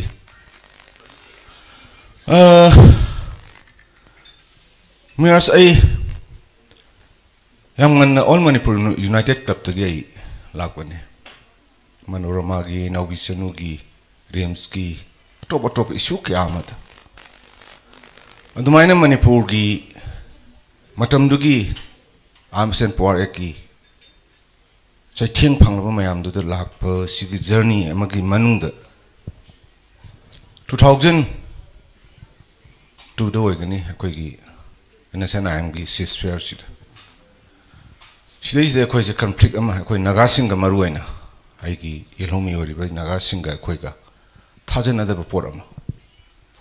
lakhiba maramdi ngasagi lakhiba ceasefire sina maram orga akhoi Manipur se kaiga da orbra haidana Maruina koi tampak da taba moitei singda adumaina fau ꯑꯗꯨꯗ ꯑꯩꯈꯣꯏ ꯃꯤꯌꯥꯝꯁꯤꯅ rally ꯑꯃꯈꯛ ꯆꯠꯂꯤ ꯃꯇꯝꯗꯨꯗ ꯑꯆꯧꯕ ꯏꯍꯧꯅꯤ ꯃꯤꯑꯣꯏ 35 ꯂꯩꯈꯤꯗ꯭ꯔꯤꯃꯗꯅ ꯑꯗꯨꯗ ꯆꯠꯄ ꯃꯇꯝꯁꯤꯗ ꯑꯩꯈꯣꯏꯒꯤ ꯃꯅꯤꯄꯨꯔ ꯀꯥꯏꯕ ꯌꯥꯔꯣꯏ ꯆꯤꯡꯇꯝ ꯑꯃꯠꯇꯅꯦꯗꯤ ꯍꯥꯏꯕ ꯌꯥꯝꯅ ꯅꯨꯡꯁꯤꯕ ꯋꯥꯔꯤꯅꯤ ꯑꯩꯈꯣꯏ ꯏꯆꯝ ꯄꯣꯛꯈꯤꯕꯁꯦ ꯁꯤꯗꯒꯤ ꯂꯥꯛꯇꯣꯏꯅꯤꯀꯣ ꯃꯅꯤꯄꯨꯔ ꯑꯩꯅ ꯆꯤꯡꯒꯤ ꯃꯅꯨꯡ ꯍꯟꯖꯟꯕ ꯑꯦꯔꯤꯌꯥꯁꯤꯡꯁꯤꯒꯤ ꯍꯧꯖꯤꯛ ꯑꯩꯈꯣꯏꯒꯤ ꯃꯤꯔꯥꯖꯅ ꯍꯪꯕꯤꯔꯤꯕ ꯄꯣꯠꯁꯤ ꯄꯣꯛꯂꯛꯇꯧꯔꯤꯁꯤ ꯆꯠꯄ ꯀꯥꯟꯁꯤꯗ ꯑꯩꯈꯣꯏ ꯐꯣꯔꯦꯁ ꯑꯦꯟ ꯏꯟꯚꯥꯏꯔꯟꯃꯦꯟꯗ ꯁꯥꯏꯟꯇꯤꯐꯤꯛ ꯑꯣꯐꯤꯁꯥꯔ ꯑꯣꯏꯔꯝꯕꯅꯦ ꯃꯥ ꯃꯁꯥꯁꯤ ꯑꯩꯈꯣꯏ ꯀꯪꯒ꯭ꯔꯦꯁꯀꯤ ꯃꯇꯝꯗ ꯑꯪꯀꯜ ꯏꯕꯣꯕꯤ ꯃꯇꯝꯗ ꯗꯤꯄꯨꯇꯤ ꯁ꯭ꯄꯤꯀꯔ ꯐꯥꯎ ꯑꯣꯏꯈꯤ MK ꯐꯤꯁꯣ ꯁꯤꯝꯔꯩ ꯑꯩꯈꯣꯏꯒꯤ ꯁꯨꯝ ꯍꯥꯏꯔꯀꯥꯟꯗ ꯑꯩꯈꯣꯏꯒꯤ ꯑꯦꯔꯤꯌꯥ ꯈꯔꯗ ꯁꯨꯝ ꯌꯥꯝꯅ ꯅꯍꯥꯁꯤꯡꯁꯤ ꯊꯋꯥꯏ ꯋꯥꯕꯒꯤꯅꯤ ꯍꯥꯏꯒꯗ꯭ꯔꯥ ꯀꯔꯤꯒꯤꯅꯣ ꯍꯥꯏꯒꯗ꯭ꯔꯥ ꯈꯔ ꯋꯥꯏꯜ ꯑꯣꯏꯕ ꯈꯤꯇꯪ ꯁꯥꯊꯤꯕ ꯋꯥ ꯉꯥꯡꯕ ꯈꯣꯠꯄꯗ ꯑꯩꯒꯤ ꯐꯨꯔꯨꯞꯅꯤ ꯑꯩ ꯍꯧꯃꯤꯟꯅꯔꯛꯄꯅꯤ ꯒꯥꯏꯁꯦ ꯀꯥꯎꯔꯀꯥꯟꯗ ꯑꯩꯈꯣꯏ ꯃꯅꯤꯄꯨꯔ ꯀꯥꯏꯒꯗꯧꯔꯕꯅꯤ ꯒꯥꯏꯕꯒꯤ ꯔꯦꯂꯤ ꯆꯠꯄ ꯀꯥꯟꯗ ꯂꯥꯎꯕ ꯀꯥꯟꯗ ꯃꯤꯠꯁꯦ ꯅꯨꯡꯉꯥꯏꯇꯕ ꯍꯦꯛ ꯂꯥꯎꯕ ꯃꯇꯝꯗ ꯍꯦꯛ ꯃꯣꯏꯗ ꯌꯦꯡꯁꯜꯂꯒ ꯍꯦꯛ ꯂꯥꯎꯕ ꯁꯣꯝ ꯅꯥꯀꯟꯗꯗꯤ ꯈꯨꯟ ꯇꯥꯕꯅꯤꯅ ꯁꯤꯅ ꯃꯔꯝ ꯑꯣꯏꯔꯀꯥꯟꯗ ꯁꯤꯒꯨꯝꯕꯒꯤ ꯄꯣꯠꯁꯦ ꯂꯥꯛꯄ ꯃꯇꯝꯁꯤꯗ ꯍꯧꯖꯤꯛ ꯑꯩꯒꯤ ꯏꯍꯥꯟ ꯍꯥꯟꯅ ꯊꯦꯡꯅꯖꯕꯅꯤ ꯃꯥꯒꯤ ꯌꯨꯝꯗ ꯅꯥꯔꯥꯝꯁꯤꯗ ꯑꯩꯈꯣꯏ ꯅꯨꯡꯗꯥꯡꯁꯦ ꯃꯩ ꯇꯤꯛꯑꯒ ꯏꯁꯨꯁꯤꯒꯤ ꯃꯇꯥꯡꯁꯤꯗ ꯀꯩꯁꯨ ꯈꯟꯒꯅꯨ ꯈꯣꯠꯀꯅꯨ ꯑꯩꯈꯣꯏ ꯂꯩꯔꯤ ꯈꯣꯠꯂꯤ ꯅꯣꯏ ꯋꯥꯒꯅꯨ ꯍꯥꯏꯅ ꯑꯗꯨꯃꯥꯏꯅ ꯋꯥꯔꯤ ꯁꯥꯔ ꯂꯩꯕ ꯀꯥꯟꯁꯤꯗ ꯍꯧꯖꯤꯛꯀꯤ MK ꯐꯤꯁꯣ ꯁꯤꯝꯔꯩꯁꯤꯅ ꯑꯣꯖꯥ ꯕꯣꯏ ꯑꯩꯈꯣꯏ ꯁꯨꯃꯥꯏꯅ ꯁꯨꯝ ꯇꯧꯔꯒꯗꯤ ꯑꯩꯈꯣꯏ ꯃꯅꯤꯄꯨꯔ ꯌꯥꯔꯔꯣꯏ ꯑꯩꯈꯣꯏ ꯈꯨꯜ ꯍꯣꯡꯉꯁꯤꯔꯥ ꯍꯥꯏꯗꯅ ꯑꯩꯈꯣꯏ ꯈꯜꯂꯦ ꯍꯥꯏꯗꯅ ꯅꯨꯃꯤꯠꯇꯨꯒꯤ ꯅꯨꯡꯗꯥꯡꯁꯤꯗ ꯃꯥꯅ ꯑꯩꯈꯣꯏꯗ ꯋꯥꯔꯤꯁꯤ ꯑꯗꯨꯃꯥꯏꯅ ꯇꯧꯗꯅ ꯇꯧꯕꯤꯔꯛꯄꯅꯤ ꯑꯗ ꯃꯥꯅ ꯍꯥꯏ ꯃꯌꯥꯝꯅ ꯃꯅꯤꯄꯨꯔ ꯀꯥꯏꯕ ꯌꯥꯔꯣꯏ ꯍꯥꯏꯗꯅ ꯔꯦꯂꯤ ꯆꯠꯂꯀꯥꯟꯗ ꯀꯔꯤꯒꯤꯅꯣ ꯑꯩꯈꯣꯏꯗ ꯅꯠꯇꯕ ꯃꯤꯠꯌꯦꯡ ꯌꯦꯡꯕꯤꯔꯤꯁꯦ ꯀꯔꯤꯒꯤꯅꯣ ꯑꯩꯈꯣꯏꯗ ꯃꯥꯏ ꯑꯣꯟꯁꯜꯂꯒ ꯂꯥꯎꯕꯤꯔꯛꯏꯁꯦ ꯁꯤꯅ ꯃꯔꯝ ꯑꯣꯏꯔꯒ ꯑꯩꯈꯣꯏꯒꯤ ꯏꯆꯥꯁꯤꯡ ꯑꯗꯨꯒ ꯑꯩꯒꯤ ꯂꯣꯏꯅꯕꯤꯁꯤꯡ ꯃꯌꯥꯝꯁꯦ ꯑꯩꯈꯣꯏ ꯀꯥꯡꯒꯗ ꯋꯥꯁꯔꯨꯝꯗ ꯑꯇꯩꯗ ꯆꯦꯜꯂꯒ ꯂꯣꯠꯂꯀꯥꯟꯗ ꯌꯥꯝ ꯋꯥꯅ ꯈꯥꯡꯉꯦ ꯑꯗꯨ ꯁꯤꯃꯥꯏꯅ ꯂꯩꯔꯒꯗꯤ ꯑꯩꯈꯣꯏ ꯃꯅꯤꯄꯨꯔꯁꯦ ꯑꯄꯨꯟꯕ ꯑꯃ ꯁꯥꯒꯠꯄ ꯉꯝꯃꯔꯣꯏ ꯑꯗꯨ ꯑꯩꯈꯣꯏꯁꯨ ꯈꯨꯜ ꯍꯣꯡꯉꯁꯤꯔꯥ ꯍꯥꯏꯅ ꯈꯜꯂꯦ ꯍꯥꯏꯕ ꯋꯥꯈꯜ ꯌꯥꯝꯅ ꯅꯨꯡꯉꯥꯏꯇꯕ ꯅꯨꯃꯤꯠꯇꯨꯗ ꯅꯨꯡꯗꯥꯡꯁꯤꯗ ꯐꯣꯡꯗꯣꯔꯛꯄꯅꯤ ꯑꯗꯨ ꯃꯥꯅ ꯑꯃꯨꯛ ꯃꯈꯥ ꯇꯥꯔꯛꯄꯗ ꯁꯤꯒꯤ ꯇ꯭ꯔꯦꯜꯁꯤꯗ ꯑꯗꯨꯝ ꯆꯠꯂꯒ ꯂꯩꯔꯒꯗꯤ ꯑꯩꯈꯣꯏ ꯅꯥꯒꯥꯁꯤꯡꯒ ꯑꯩꯈꯣꯏ ꯃꯩꯇꯩꯁꯤꯡꯒꯒꯤ ꯃꯔꯛꯇ ꯌꯥꯝꯅ ꯆꯥꯎꯕ ꯒꯦꯞ ꯑꯃ ꯂꯩꯈꯤꯕꯇ ꯅꯠꯇꯅ ꯑꯩꯈꯣꯏꯁꯨ ꯈꯨꯜ ꯍꯣꯡꯉꯒ ꯆꯠꯅꯤꯡꯉꯦ ꯑꯗꯨꯅ ꯀꯔꯤꯒꯨꯝꯕ ꯑꯩꯈꯣꯏ ꯁꯪꯁꯊꯥꯟ ꯑꯃ ꯅꯠꯇ꯭ꯔꯒ ꯀꯃꯤꯇꯤ ꯑꯃ ꯇꯧꯔꯀꯥꯟꯗ ꯑꯩꯈꯣꯏ ꯋꯥꯔꯤ ꯁꯥꯟꯅꯕ ꯑꯃ ꯆꯠꯇꯕ ꯇꯥꯔꯒꯗꯤ ꯑꯩꯈꯣꯏ ꯁꯤꯒꯤ ꯏꯁꯨꯁꯤꯅ ꯃꯩꯇꯩꯒ ꯅꯥꯒꯥꯒꯁꯤ ꯒꯦꯞ ꯂꯩꯈ꯭ꯔꯅꯤ ꯍꯥꯏꯗꯅ ꯐꯣꯡꯗꯣꯔꯛꯄꯗꯒꯤ ꯑꯗꯨꯗꯤ ꯑꯩꯈꯣꯏ ꯀꯃꯥꯏꯅ ꯇꯧꯁꯤꯒꯦ ꯍꯥꯏꯅ ꯈꯟꯅꯔꯀꯥꯟꯗ ꯑꯩꯒꯤ ꯇꯥꯃꯣ ꯚꯨꯖꯦꯟꯗ꯭ꯔꯅ ꯑꯩꯉꯣꯟꯗ ꯆꯤꯠ ꯂꯪꯖꯜꯂ ꯂꯩꯕꯤ ꯑꯩꯈꯣꯏ ꯏꯗꯤꯇꯔ ꯃꯌꯥꯝ ꯃꯔꯨꯑꯣꯏꯅ ꯃꯅꯤꯄꯨꯔꯒꯤ ꯑꯩꯒꯤ ꯍꯧꯖꯤꯛ ꯍꯧꯖꯤꯛ ꯂꯩꯕꯤꯔꯤꯕ ꯄꯥꯕꯨꯡ ꯅꯨꯃꯪꯒꯣꯜ ꯂꯥꯏ ꯑꯣꯏꯈ꯭ꯔꯦꯀꯣ ꯃꯥꯁꯤꯅ ꯏꯆꯝꯁꯤ ꯑꯗꯨꯒ ꯑꯩꯈꯣꯏ ꯄꯥꯕꯨꯡ ꯕꯤꯕꯤ ꯁꯔꯃ ꯇꯥꯃꯣ ꯈꯩꯂꯦꯟ ꯊꯣꯛꯆꯣꯡ ꯁꯉꯥꯏꯒꯤ ꯇꯥꯃꯣ ꯈꯣꯖꯦꯟꯗ꯭ꯔ ꯈꯣꯟꯗ꯭ꯔꯥꯝ ꯑꯗꯨꯒ ꯑꯩꯈꯣꯏꯒꯤ ꯇꯥꯃꯣ ꯔꯨꯄꯆꯟꯗ꯭ꯔ ꯑꯗꯨꯒ ꯀꯩꯅꯣ ꯃꯌꯥꯝ ꯑꯃ ꯇꯧꯔꯀꯥꯟꯗ ꯑꯩꯈꯣꯏ ꯏꯆꯝꯁꯤ ꯑꯩꯈꯣই ꯋꯥꯔꯤ ꯁꯥꯟꯅꯕ ꯆꯠꯇꯕ ꯌꯥꯔꯣꯏ ꯍꯥꯏꯗꯅ ꯇꯧꯔꯒ ꯑꯩꯈꯣꯏ ꯅꯥꯒꯥꯔꯥꯝꯗ ꯄꯣꯛꯈꯤꯕꯅꯤ ꯑꯗꯨꯗꯒꯤ ꯑꯩꯈꯣꯏ ꯋꯥꯔꯤ ꯁꯥꯕ ꯆꯠꯄꯅꯤ ꯑꯍꯥꯟꯕꯗ ꯑꯩꯈꯣꯏ ꯆꯪꯕ ꯃꯇꯝꯗ ꯂꯩꯔꯤꯕ ꯇ꯭ꯔꯦꯜꯗꯨꯗ ꯑꯩꯈꯣꯏ ꯂꯥꯛꯄꯁꯦ ꯃꯩꯇꯩ ꯆꯪꯕ ꯌꯥꯔꯣꯏ ꯍꯥꯏꯗꯅ ꯏꯚꯜ ꯑꯩꯒ ꯆꯠꯃꯤꯟꯅꯕ ꯇꯤꯝ ꯈꯔ ꯐꯥꯎꯕꯗ ꯃꯀꯣꯛ ꯊꯣꯡꯕꯁꯤꯡꯅ ꯀꯧꯔꯀꯥꯟꯗ ꯀꯔꯤꯒꯤꯅꯣ ꯅꯣꯏ ꯃꯩꯇꯩꯒ ꯄꯨꯜꯂꯤꯁꯦ ꯍꯥꯏꯗꯅ ꯏꯚꯟ ꯀꯧꯕꯤꯗꯅ ꯐꯨꯕꯤꯗꯅ ꯃꯌꯥꯝ ꯑꯃꯅꯤ ꯁꯤꯗꯩꯁꯤꯗ ꯑꯩꯈꯣꯏꯒꯤꯗꯃꯛꯇ ꯅꯥꯒꯥ ꯏꯆꯤꯟ ꯏꯅꯥꯎ ꯀꯌꯥ ꯑꯃ ꯆꯩ ꯆꯥꯈ꯭ꯔꯕꯅꯤ ꯃꯅꯤꯄꯨꯔꯒꯤꯗꯃꯛꯇ ꯁꯤ ꯑꯩꯈꯣꯏ ꯃꯄꯥꯟ ꯊꯣꯛꯂꯛꯇꯦ ꯍꯥꯏꯕ ꯋꯥꯅꯤꯀꯣ ꯁꯨꯃꯥꯏꯅ ꯇꯧꯗꯅ ꯑꯩꯒꯤ ꯖꯦꯅꯔꯦꯜ ꯁꯦꯀ꯭ꯔꯦꯇꯔꯤ ꯑꯣꯏꯕꯤꯔꯝꯕ ꯏꯆꯝꯒꯤ ꯄ꯭ꯔꯁꯤꯗꯦꯟ ꯑꯣꯏꯕꯤꯔꯝꯕ ꯆꯤꯐ ꯑꯦꯗꯚꯥꯏꯖꯔꯤ ꯑꯣꯏꯕꯤꯔꯝꯕ ꯃꯌꯥꯝꯁꯦ ꯀꯧꯔꯒ ꯀꯔꯤꯒꯤꯅꯣ ꯍꯥꯏꯅ ꯁꯤꯒꯨꯝꯕ ꯂꯥꯛꯄꯁꯤ ꯌꯥꯝꯅ ꯋꯥꯅ ꯏꯆꯝꯁꯤꯅ ꯆꯪꯉꯒ ꯊꯦꯡꯅꯔꯛꯄ ꯃꯇꯝꯗ ꯀꯔꯤ ꯊꯣꯛꯂꯛꯀꯦ ꯍꯥꯏꯔ ꯀꯥꯟꯗ ꯆꯦꯅꯦꯜꯗꯗꯤ ꯁ꯭ꯇꯦꯠꯁꯤꯒꯤ ꯑꯣꯏꯕ ꯆꯦꯅꯦꯜꯗꯗꯤ ꯃꯅꯤꯄꯨꯔꯒꯤ ꯁꯦꯀ꯭ꯔꯦꯇꯔꯤꯌꯦꯠꯇ ꯂꯣꯏ ꯃꯄꯨꯡ ꯐꯥꯏ ꯁꯤ ꯆꯦꯅꯦꯜꯁꯦ Ukhrul ꯌꯧꯗꯦꯕ ꯂꯤꯇꯥꯟ ꯌꯧꯗꯦꯕ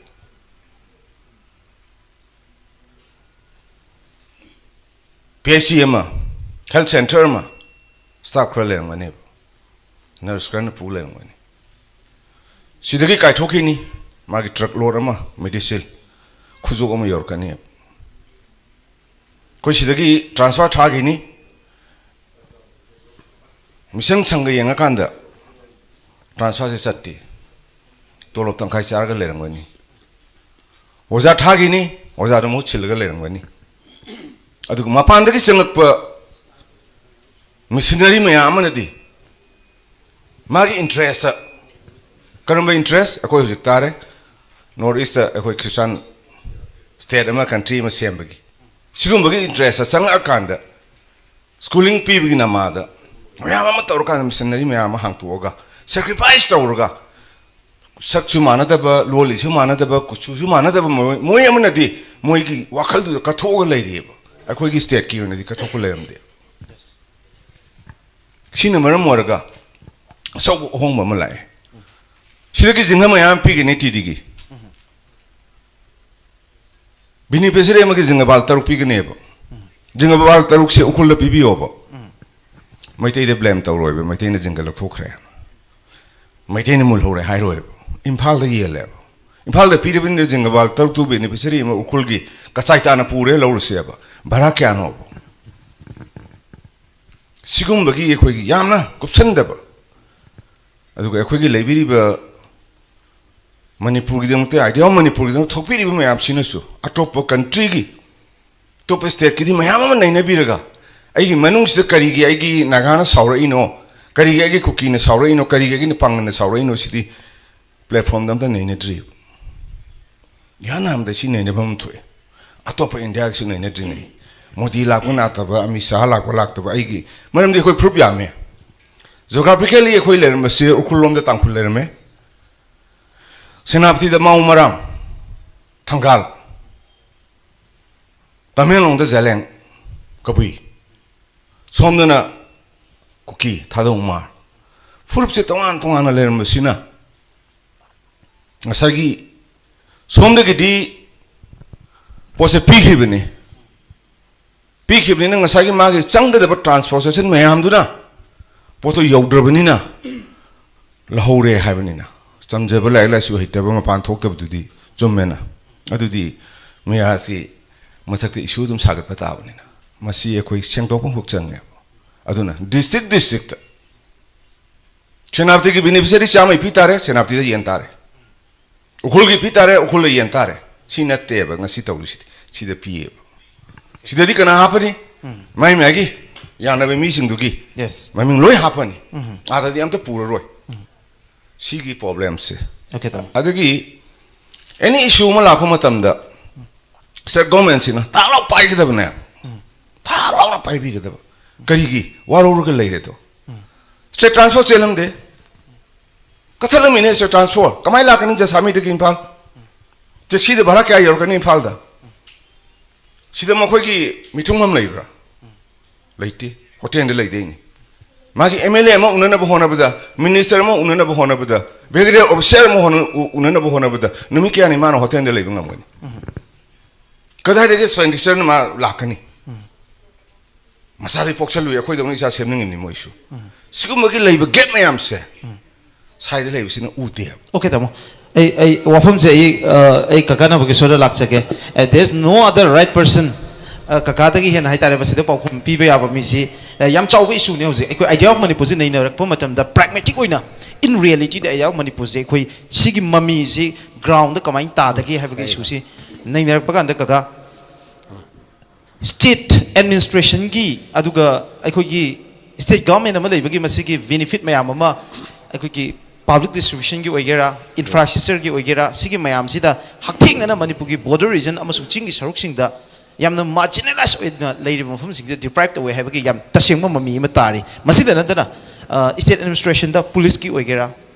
district administration oigera other than education ki oigera to department sing sigi officials makai je mafam da work to ba chataba benefit ma pung phana phanghan da bagi sigi issue si simak na su sense of alienation nama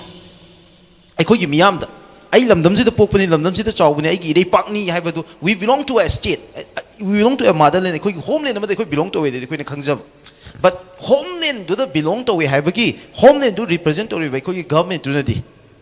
Kaiguma fulfill the Rotterdam. I quit Aduki deprivation to the alienation for Nabaki Maramoi. Aduna Kanglu Prup Mayamsi, no marginalized or kind of Saurok and having orphans in it. Kaka administration Ziggy. Chief of the administration we know what I'm saying. Levira Mabani, Kaka Karifung to Pinning Matangsi. ꯑꯍꯥꯟꯕꯃꯛꯇꯗ ꯑꯩꯈꯣꯏꯒꯤ north east window ꯇꯤꯚꯤꯅ ꯁꯤꯜꯂꯤꯕ Manipur ꯀꯣꯟꯀ꯭ꯂꯦꯕ 2026ꯁꯤꯗ ꯑꯩꯈꯣꯏꯒꯤ ꯀꯣ panelist ꯑꯣꯏꯅ ꯌꯥꯎꯕꯤꯔꯤꯕ ꯏꯀꯥꯏ ꯈꯨꯝꯅꯖꯔꯕ panelist ꯃꯌꯥꯝꯕꯨꯁꯨ ꯑꯩꯍꯥꯛꯅ happy new year ꯑꯃꯁꯨꯡ ꯏꯀꯥꯏ ꯈꯨꯝꯅꯕ ꯎꯠꯆꯔꯤ ꯂꯣꯏꯅꯅ ꯍꯥꯏꯔꯤꯕ ꯆꯦꯅꯦꯜ ꯑꯁꯤꯕꯨ ꯌꯦꯡꯕꯤꯔꯤꯕ ꯃꯅꯤꯄꯨꯔꯒꯤ ꯃꯔꯨꯑꯣꯏꯅ ꯚꯤꯌꯨꯋꯔꯁꯤꯡꯗꯁꯨ ꯑꯩꯅ ꯍꯦꯄꯤ ꯅ꯭ꯌꯨ ꯏꯌꯥꯔ ꯅꯨꯡꯉꯥꯏ ꯌꯥꯏꯐꯕ ꯆꯍꯤ ꯑꯃ ꯑꯣꯏꯕꯤꯔꯣ ꯍꯥꯏꯅ ꯑꯗꯨꯃꯥꯏꯅ ꯇꯧꯅ ꯑꯩꯒꯤ ꯑꯅꯤꯡꯕ ꯑꯄꯥꯝꯕꯗꯨ ꯐꯣꯡꯗꯣꯛꯆꯔꯤ ꯃꯤꯔꯥꯖꯅ ꯄꯣꯏꯟꯗꯤ ꯌꯥꯝ ꯐꯖꯅ ꯀꯚꯔ ꯇꯧꯈ꯭ꯔꯦ ꯑꯩꯈꯣꯏꯒꯤ ꯑꯥꯏꯗꯤꯌꯥ ꯑꯣꯐ ꯃꯅꯤꯄꯨꯔꯒꯤ ꯃꯇꯥꯡꯗꯤ ꯑꯩꯈꯣꯏꯒꯤ ꯇꯥꯃꯣ ꯈꯥꯏꯗꯦꯝ ꯃꯅꯤꯅꯁꯨ ꯌꯥꯝ ꯀꯨꯞꯅ ꯑꯃꯁꯨꯡ ꯑꯩꯈꯣꯏꯒꯤ ꯏꯅꯥꯎ ꯀꯩꯅꯣꯅꯁꯨ ꯍꯦꯃꯣꯆꯟꯗ꯭ꯔꯅꯁꯨ ꯃꯔꯤꯛ ꯆꯨꯝꯅ ꯊꯝꯈ꯭ꯔꯦ ꯑꯥꯏꯗꯤꯌꯥ ꯑꯣꯐ ꯃꯅꯤꯄꯨꯔꯁꯤ ꯑꯩꯈꯣꯏꯒꯤ ꯍꯦꯛ ꯌꯦꯡꯕꯗ ꯃꯅꯤꯄꯨꯔ ꯍꯥꯏꯕꯒꯤ ꯁꯤꯒꯤ ꯖꯤꯑꯣꯒ꯭ꯔꯥꯐꯤꯀꯦꯜ ꯇꯦꯔꯤꯇꯣꯔꯤ ꯃꯗꯨ ꯑꯍꯥꯟꯕꯗ ꯂꯥꯛꯏꯀꯣ ꯑꯗ ꯍꯥꯏꯔꯤꯕ ꯂꯝꯗꯝ ꯃꯅꯤꯄꯨꯔꯁꯤꯗ ꯇꯣꯉꯥꯟ ꯇꯣꯉꯥꯟꯕ ꯀꯝꯃꯨꯅꯤꯇꯤ ꯀꯌꯥ ꯂꯩꯃꯤꯟꯅꯔꯤꯕ ꯀꯝꯃꯨꯅꯤꯇꯤꯁꯤ ꯆꯍꯤ 40-50ꯒꯤ ꯃꯃꯥꯡꯗꯗꯤ ꯌꯥꯝ ꯅꯨꯡꯁꯤꯅꯅ ꯂꯩꯃꯤꯟꯅꯔꯝꯃꯤ ꯑꯗꯨ ꯃꯇꯝꯒꯤ ꯑꯍꯣꯡꯕ ꯂꯥꯛꯄ ꯃꯇꯝꯁꯤꯗ ꯇꯣꯉꯥꯟ ꯇꯣꯉꯥꯟꯕ ꯉꯁꯥꯏꯒꯤ ꯅꯦꯁꯅꯦꯂꯤꯖꯝ ꯁꯥꯒꯠꯄꯒꯤ ꯃꯨꯚꯃꯦꯟ ꯀꯌꯥ ꯂꯥꯛꯈ꯭ꯔꯦ ꯁ꯭ꯄꯦꯁꯤꯌꯦꯜꯂꯤ ꯑꯩꯈꯣꯏꯅ ꯎꯕꯗ ꯄꯥꯟ ꯅꯥꯒꯥ ꯃꯨꯚꯃꯦꯟ ꯑꯩꯈꯣꯏꯒꯤ NACNꯕꯨ ꯑꯣꯏꯔꯁꯨ ꯅꯥꯒꯥꯒꯤ ꯑꯇꯩ ꯑꯣꯔꯒꯅꯥꯏꯖꯦꯁꯟ ꯑꯣꯏꯔꯒꯁꯨ ꯁꯔꯇꯦꯟ ꯃꯈꯣꯏꯒꯤ ꯈꯤꯇꯪ ꯃꯥꯟꯅꯕ ꯀꯥꯡꯕꯨꯁꯤꯡꯁꯤ ꯅꯥꯒꯥꯒꯤ ꯑꯥꯏꯗꯦꯟꯇꯤꯇꯤꯁꯤ ꯃꯁꯤ ꯑꯦꯗꯣꯞ ꯇꯧꯒꯗꯕꯅꯤ ꯍꯥꯏꯗꯅ ꯃꯁꯤ ꯁꯥꯒꯠꯄꯗꯒꯤ ꯅꯥꯒꯥ ꯍꯥꯏꯕ ꯋꯥꯍꯩꯁꯤ ꯍꯧꯖꯤꯛꯇꯤ ꯑꯗꯨꯝ ꯋꯤꯀꯤꯄꯤꯗꯤꯌꯥꯗ ꯈꯪꯗꯦ ꯑꯃꯗ ꯈꯪꯗꯦ ꯃꯌꯥꯝꯅ ꯔꯤꯀꯛꯅꯥꯏꯖ ꯇꯧꯔꯦ ꯁꯔꯇꯦꯟ ꯅꯝꯕꯔ ꯑꯣꯐ ꯇ꯭ꯔꯥꯏꯕꯁ ꯅꯥꯒꯥꯂꯦꯟꯗ ꯂꯩꯔꯤꯕ ꯑꯥꯎꯕꯨ ꯑꯣꯏꯔꯁꯨ ꯑꯪꯒꯥꯃꯤ ꯑꯣꯏꯔꯁꯨ ꯁꯦꯃꯥ ꯑꯗꯩ ꯃꯅꯤꯄꯨꯔꯗ ꯂꯩꯔꯤꯕ ꯔꯣꯡꯃꯩ ꯑꯗꯒꯤ ꯀꯔꯤ ꯍꯥꯏꯅꯤ ꯑꯩꯈꯣꯏ ꯃꯥꯎ ꯃꯔꯥꯝ ꯇꯥꯡꯈꯨꯜꯅꯆꯤꯡꯕ ꯃꯌꯥꯝꯁꯤꯡꯁꯤ ꯏꯚꯟ ꯑꯅꯥꯜ ꯐꯥꯎꯕ ꯂꯝꯀꯥꯡ ꯃꯣꯌꯣꯟ ꯃꯣꯟꯁꯥꯡ ꯐꯥꯎꯕ ꯃꯣꯏꯁꯤ ꯅꯥꯒꯥꯒꯤ ꯍꯥꯏꯔꯤꯕ ꯒ꯭ꯔꯨꯞꯁꯤꯗ ꯕꯤꯂꯣꯡ ꯇꯧꯏ ꯍꯥꯏꯗꯅ ꯃꯈꯣꯏꯒꯤ ꯅꯦꯁꯅꯦꯂꯤꯖꯝ ꯁꯥꯒꯠꯄꯗ ꯃꯥꯏ ꯄꯥꯛꯈ꯭ꯔꯦ ꯑꯗꯨꯅ ꯃꯈꯣꯏꯒꯤ ꯑꯥꯏꯗꯦꯟꯇꯤꯇꯤꯁꯤ ꯍꯥꯏꯔꯛ ꯇꯥꯛꯂꯛꯄ ꯃꯇꯝꯗ ꯑꯩꯈꯣꯏ ꯔꯣꯡꯃꯩꯅꯤ ꯅꯠꯇ꯭ꯔꯒ ꯑꯩꯈꯣꯏ ꯃꯣꯌꯣꯟꯅꯤ ꯃꯣꯟꯁꯥꯡꯅꯤ ꯇꯥꯡꯈꯨꯜꯅꯤ ꯍꯥꯏꯕꯒꯤ ꯃꯍꯨꯠꯇ ꯑꯩꯗꯤ ꯅꯥꯒꯥꯅꯤ ꯍꯥꯏꯗꯅ ꯑꯗꯨꯃꯥꯏꯅ ꯑꯗꯨꯒꯤ ꯑꯥꯏꯗꯦꯟꯇꯤꯇꯤꯁꯤ ꯃꯁꯛ ꯇꯥꯛꯄꯁꯤ ꯌꯥꯝꯅ ꯃꯥꯏ ꯄꯥꯛꯅ ꯂꯥꯛꯈ꯭ꯔꯦ ꯑꯁꯤꯒꯤ ꯃꯇꯨꯡꯁꯤꯗ ꯏꯀꯨꯏ ꯀꯨꯏꯗꯅ ꯁꯤ ꯆꯍꯤ 40-50-nifuꯃꯨꯛꯀꯤ ꯃꯃꯥꯡꯁꯤꯗꯒꯤ ꯀꯨꯀꯤꯒꯤꯁꯨ ꯅꯦꯁꯅꯦꯂꯤꯖꯝ ꯁꯥꯒꯠꯄꯁꯤ ꯍꯧꯈ꯭ꯔꯦ ꯏꯚꯟ ꯑꯩꯈꯣꯏꯅ ꯆꯤꯡꯗ 1985-86ꯗ ꯑꯩꯈꯣꯏ ꯆꯨꯔꯥꯆꯥꯟꯄꯨꯔꯗ ꯄꯣꯁꯇꯤꯡ ꯂꯩꯔꯝꯃꯤ ꯑꯊꯥꯞꯄꯗ ꯂꯩꯔꯝꯃꯤ ꯆꯥꯟꯗꯦꯜꯗ ꯂꯩꯔꯝꯃꯤ ꯃꯇꯝ ꯑꯗꯨꯗ ꯀꯨꯀꯤ ꯍꯥꯏꯕ ꯋꯥꯍꯩꯁꯤ ꯑꯩꯈꯣꯏ ꯏꯇꯥ ꯇꯥꯗꯦ ꯏꯚꯟ ꯑꯩꯈꯣꯏꯅ ꯑꯣꯐꯤꯁꯥꯔ ꯑꯣꯏꯅ SDOꯒ ꯑꯣꯏꯅ ꯁꯤꯗꯨꯜ ꯇ꯭ꯔꯥꯏꯕꯀꯤ ꯁꯥꯔꯇꯤꯐꯤꯀꯦꯠ ꯄꯤꯕꯁꯤ ꯃꯗꯨꯗ ꯀꯣꯟꯁꯇꯤꯇ꯭ꯌꯨꯁꯟꯗ ꯌꯥꯎꯔꯤꯕꯁꯤ ꯑꯩꯈꯣꯏꯒꯤ ꯊꯥꯗꯧ ꯇ꯭ꯔꯥꯏꯕꯁꯤꯗꯅꯤ ꯑꯗ ꯊꯥꯗꯧ ꯇ꯭ꯔꯥꯏꯕꯁꯤ ꯁꯤꯅ ꯃꯔꯨꯑꯣꯏꯕ ꯇ꯭ꯔꯥꯏꯕ ꯑꯣꯏꯅ ꯂꯩꯔꯝꯕꯅꯤ ꯍꯥꯏꯔꯤꯕ ꯆꯥꯎꯔꯥꯛꯄ ꯍꯧꯖꯤꯛꯀꯤ ꯒ꯭ꯔꯨꯞꯁꯦ ꯀꯅꯥꯒꯨꯝꯕ ꯈꯔꯗꯤ ꯏꯚꯟ ꯄꯥꯏꯇꯦꯀꯥꯁꯦ ꯆꯨꯔꯆꯥꯟꯄꯨꯔ ꯂꯩꯕ ꯄꯥꯏꯇꯦꯁꯤꯡꯁꯦ ꯃꯣꯏ ꯀꯨꯀꯤꯅꯤ ꯍꯥꯏꯅ ꯑꯥꯏꯗꯦꯟꯇꯤꯐꯥꯏ ꯇꯧꯗꯦ ꯑꯗꯨꯅ ꯀꯨꯀꯤ ꯄꯥꯏꯇꯦꯒꯤ ꯀꯣꯟꯐ꯭ꯂꯤꯛ ꯑꯃꯁꯨ 1997ꯗ ꯀꯩꯅꯣ ꯑꯗꯨꯃꯥꯏꯅ ꯇꯧꯅ ꯂꯩꯈꯤ ꯑꯗꯨꯅ ꯐꯨꯔꯨꯞ ꯈꯨꯗꯤꯡꯃꯛꯀꯤ ꯃꯥꯒꯤ ꯑꯥꯏꯗꯦꯟꯇꯤꯇꯤꯁꯤ ꯇꯥꯛꯅꯤꯡꯕ ꯑꯦꯁꯔꯠ ꯇꯧꯕ ꯑꯗꯨ ꯄꯥꯝꯕꯒꯤ ꯃꯑꯣꯡꯁꯤ ꯑꯩꯈꯣꯏꯅ ꯆꯍꯤ 30-40ꯁꯤꯗ ꯎꯔꯛꯏ ꯑꯗ ꯁ꯭ꯄꯦꯁꯤꯌꯦꯜꯂꯤ ꯑꯩꯈꯣꯏꯒꯤ ꯑꯥꯏꯗꯤꯌꯥ ꯑꯣꯐ ꯃꯅꯤꯄꯨꯔꯗ ꯇꯣꯉꯥꯟ ꯇꯣꯉꯥꯟꯕ ꯃꯅꯤꯄꯨꯔ ꯂꯩꯕ ꯐꯨꯔꯨꯞꯁꯤꯡꯁꯤꯅ ꯑꯩꯈꯣꯏꯒꯤ ꯃꯅꯤꯄꯨꯔꯤꯅꯤ ꯍꯥꯏꯖꯔꯒ ꯃꯁꯤ ꯃꯈꯣꯏꯗ ꯅꯨꯡꯉꯥꯏꯖꯕ ꯃꯈꯣꯏꯒꯤꯗ ꯆꯥꯎꯊꯣꯛꯆꯕꯒꯤ ꯋꯥꯈꯜꯁꯦ ꯈꯔ ꯃꯥꯡꯉꯛꯄꯁꯦ ꯑꯩꯈꯣꯏ ꯎꯔꯦ ꯃꯁꯤ ꯃꯥꯡꯉꯛꯏꯁꯤ ꯀꯔꯤꯒꯤꯅꯣ ꯃꯥꯡꯉꯛꯏꯁꯤꯗ ꯑꯌꯥꯝꯕ ꯃꯁꯤꯗ ꯃꯥꯡꯅꯕꯒꯤ ꯃꯔꯝ ꯌꯥꯝ ꯂꯩꯈ꯭ꯔꯦ ꯑꯗ ꯍꯧꯖꯤꯛꯀꯤ ꯑꯦꯅꯤ ꯀꯥꯏꯟ ꯑꯣꯐ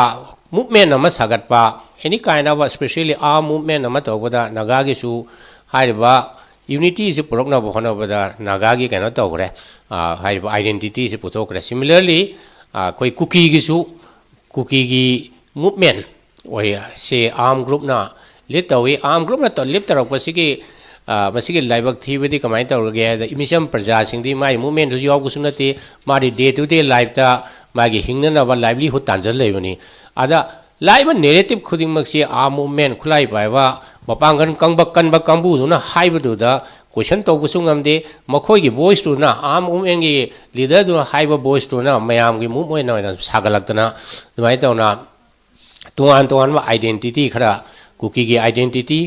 नागा की आइडेंटिटी आर कुकी की आइडेंटिटी हौजिखोना सेंगनोरे थादौ सिंसु मखोई की तोंगानबा कुकी हाइबा ट्राइब से की आइडेंटिटी का मखोई का तोंगाली थंगै सेंगबगेदी कुकी ट्राइब से की हिस्टोरिकल खोइन येंगुरगदी कुकी ट्राइब से अमता लेयंबा नते there is no tribe call Kuki मसाई लापदा मसे तोंगान तोंगान मलमदा ब्रिटिश सिंगना सिमिलर ग्रुप से ब्रह्मादा लेबा कोई चिन स्टेट लेबसिंग मोइन चिन गौई चिन हाइब ट्राइब से लेब नते मसे यामना कंपोजिट होइबा तोंगान तोंगानबा ट्राइब मैमना सादना लेबनी मदुबो करी हाइनि खतंग ब्रिटिश सिंगना सिनबद नुगाइना बाइना चिन गाइना हाइबनी अदो मणिपुरदना अमसुंग करी हाइनि असमदना मसे कुकी हाइना हौजिक फजना वेल एस्टाब्लिश होइग्रे अदा स्माइन तौना खोइगी सेंट्रीफ्यूगल फोर्स अमा लाइसे फिसी पिरस ओइसे सेपरेटिस्ट के मूवमेंट लाइसे करी मरमगिनो अदुसु कोइ खैरप नैना से हरिबा इज इट जस्टिफाइड और नॉट अदा मसिदा एखोइना पर्सपेक्टिव से एखोइगे भेली द लेबा मैतै की पर्सपेक्टिव ना अमा चिंग द लेबा नागाम सुं कुकी की मोइ पर्सपेक्टिव से मखोइने इबा जर्नल द फोंगबा आर्टिकल करिका एखोइना पाई अदगी टीवी की डिस्कशन करिका दा एखोइना पाई मखोइसु they have lot of grievances मखोइ पर्सपेक्टिव दुदा मोइ ग्रीवांसेस तो एखोइना चुम्मी नत्रगा लाली हाबे वानते खुदम हैबदा डेवलपमेंट की मतंग दा डिस्पैरिटी लेरकवा अदगी सेकेंडा रिसोर्स एलोकेशन तौरकदा मखोइ ग्रीवांसे वैली दा लोइना डेवलपमेंट तौई सिंग द तौदे अदा सिंग तौदबदी नते अदुमकपो सिंग डेवलपमेंट आइसिना is much more expensive area सु याम चौबा अदुगा सिंग हे कनो तंपाका येंगनरुगदी अदुगी डिस्पैरिटी दु द ग्रीवांस लेबा हौजी अनौबदा लाइबा ग्रीवांस अहुम Subna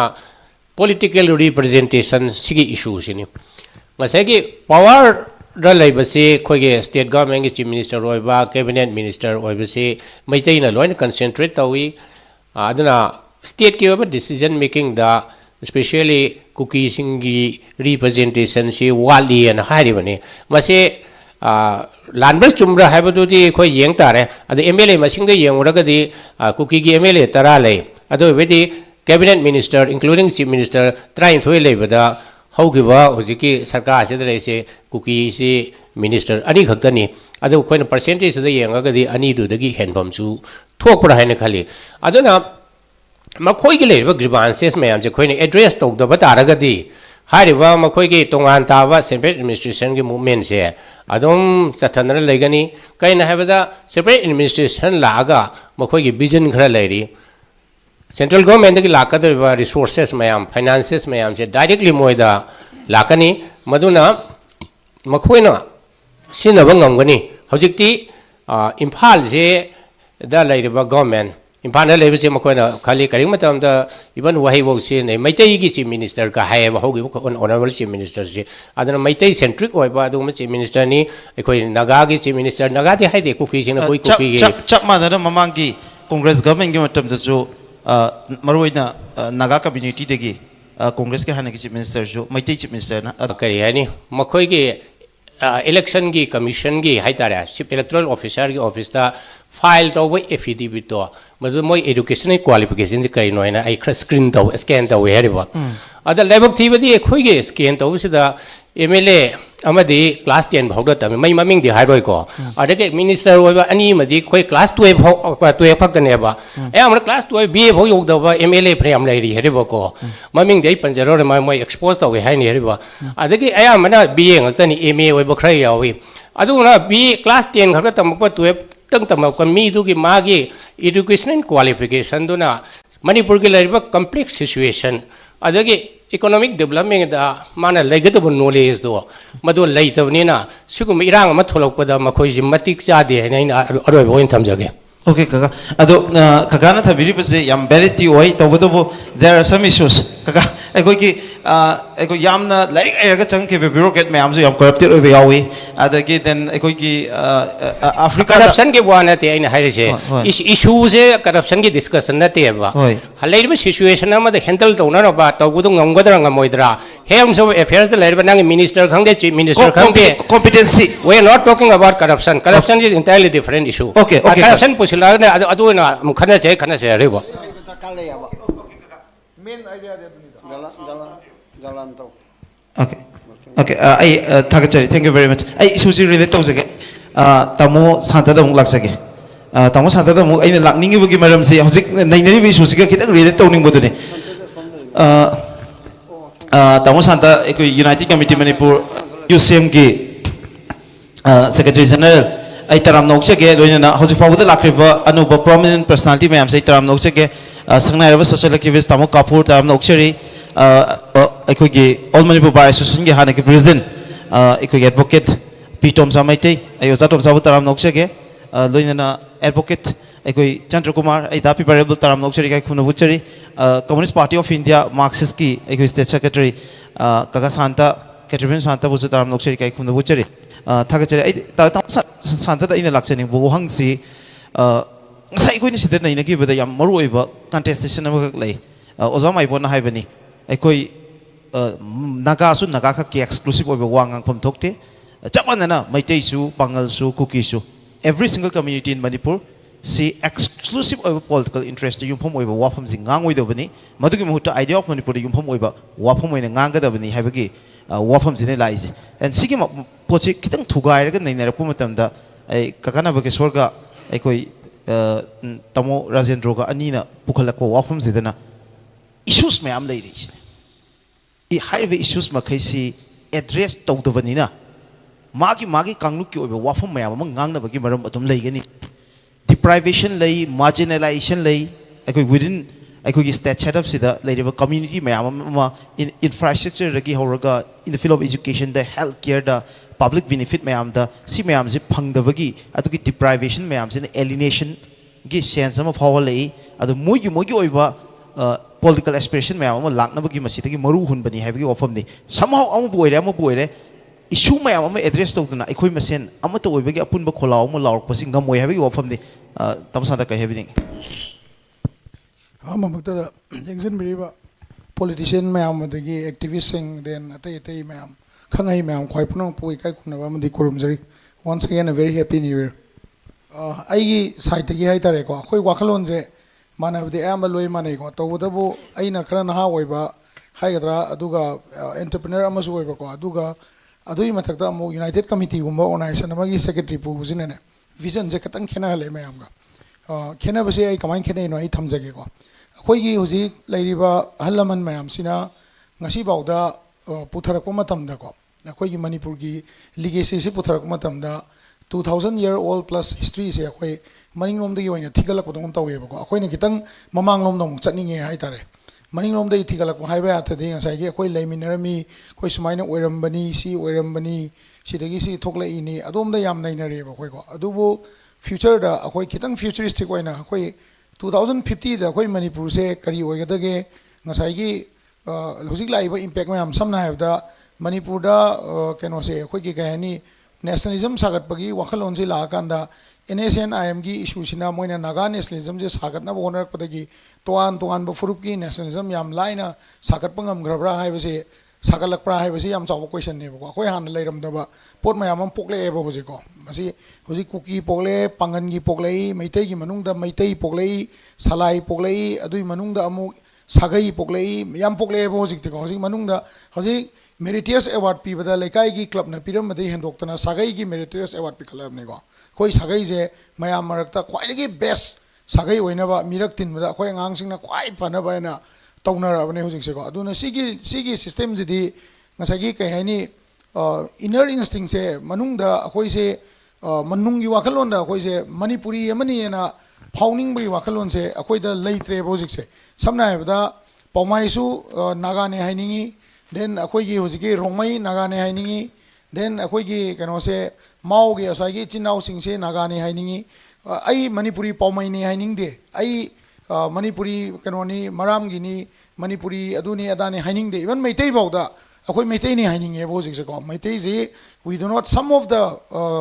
friends haitare ko and organizations do not want to call ourselves Manipuris I am clear wise ko ꯑꯩꯈꯣꯏ ꯏꯁꯥꯅ ꯏꯁꯥꯁꯦ ꯃꯅꯤꯄꯨꯔꯤꯅꯤ ꯍꯥꯏꯅꯤꯡꯕꯒꯤ ꯋꯥꯈꯜꯂꯣꯟꯁꯦ ꯍꯧꯖꯤꯛ ꯂꯩꯇ꯭ꯔꯦꯕ ꯑꯩꯈꯣꯏ ꯍꯥꯟꯅ ꯂꯩꯔꯝꯃꯤꯁꯤ ꯑꯩꯈꯣꯏ ꯑꯦज ꯑ ꯃꯅꯤꯄꯨꯔꯤ ꯑꯣꯏꯅ ꯗꯤꯐꯦꯟ ꯇꯧꯔꯝꯕꯅꯦꯕ ꯃꯅꯤꯄꯨꯔꯁꯦꯀꯣ now we plan to defend Manipur as a Meitei, as a Rongmei, as a Naga. Aduna strategies change tawdaba yadabagi stage ama hojik laeba. Sidai laego cookie mark tazuni. Nasaigi 2012 ta Matesina last oina hapsan gramatung da AKT se hapakpa matamda nasaigi all cookie tribes si amuka lauthok na bona da hoji awabam oini sineba. Maramdi nasaigi internally